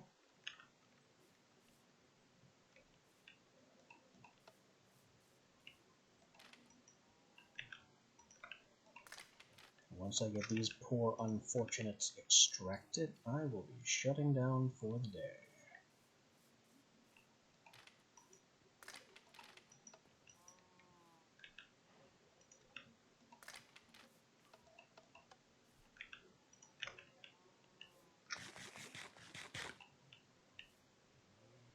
But unlocking the 5th soul type is excellent progress.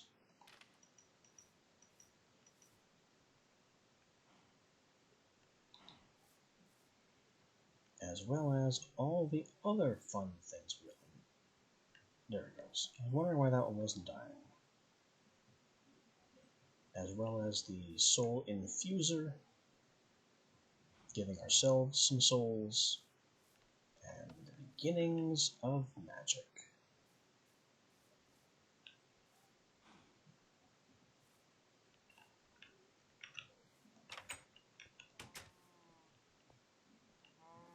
Anyway, what we can now do with those malleable souls, and what the next steps will be, is going to be a question for tomorrow.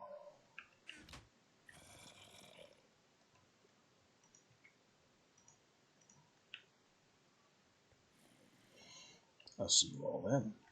Remember, all past VODs are uploaded to YouTube, day of, day after, maybe a little later if there's a technical issue. And I have a channel Discord where you can get updates about when I'm going live. Today was a bad example, because I went live later than usual, but an update was still provided. Those links are immediately below the main panel. So, I'm off, and I will be back again tomorrow with the mystery of the malleable soul.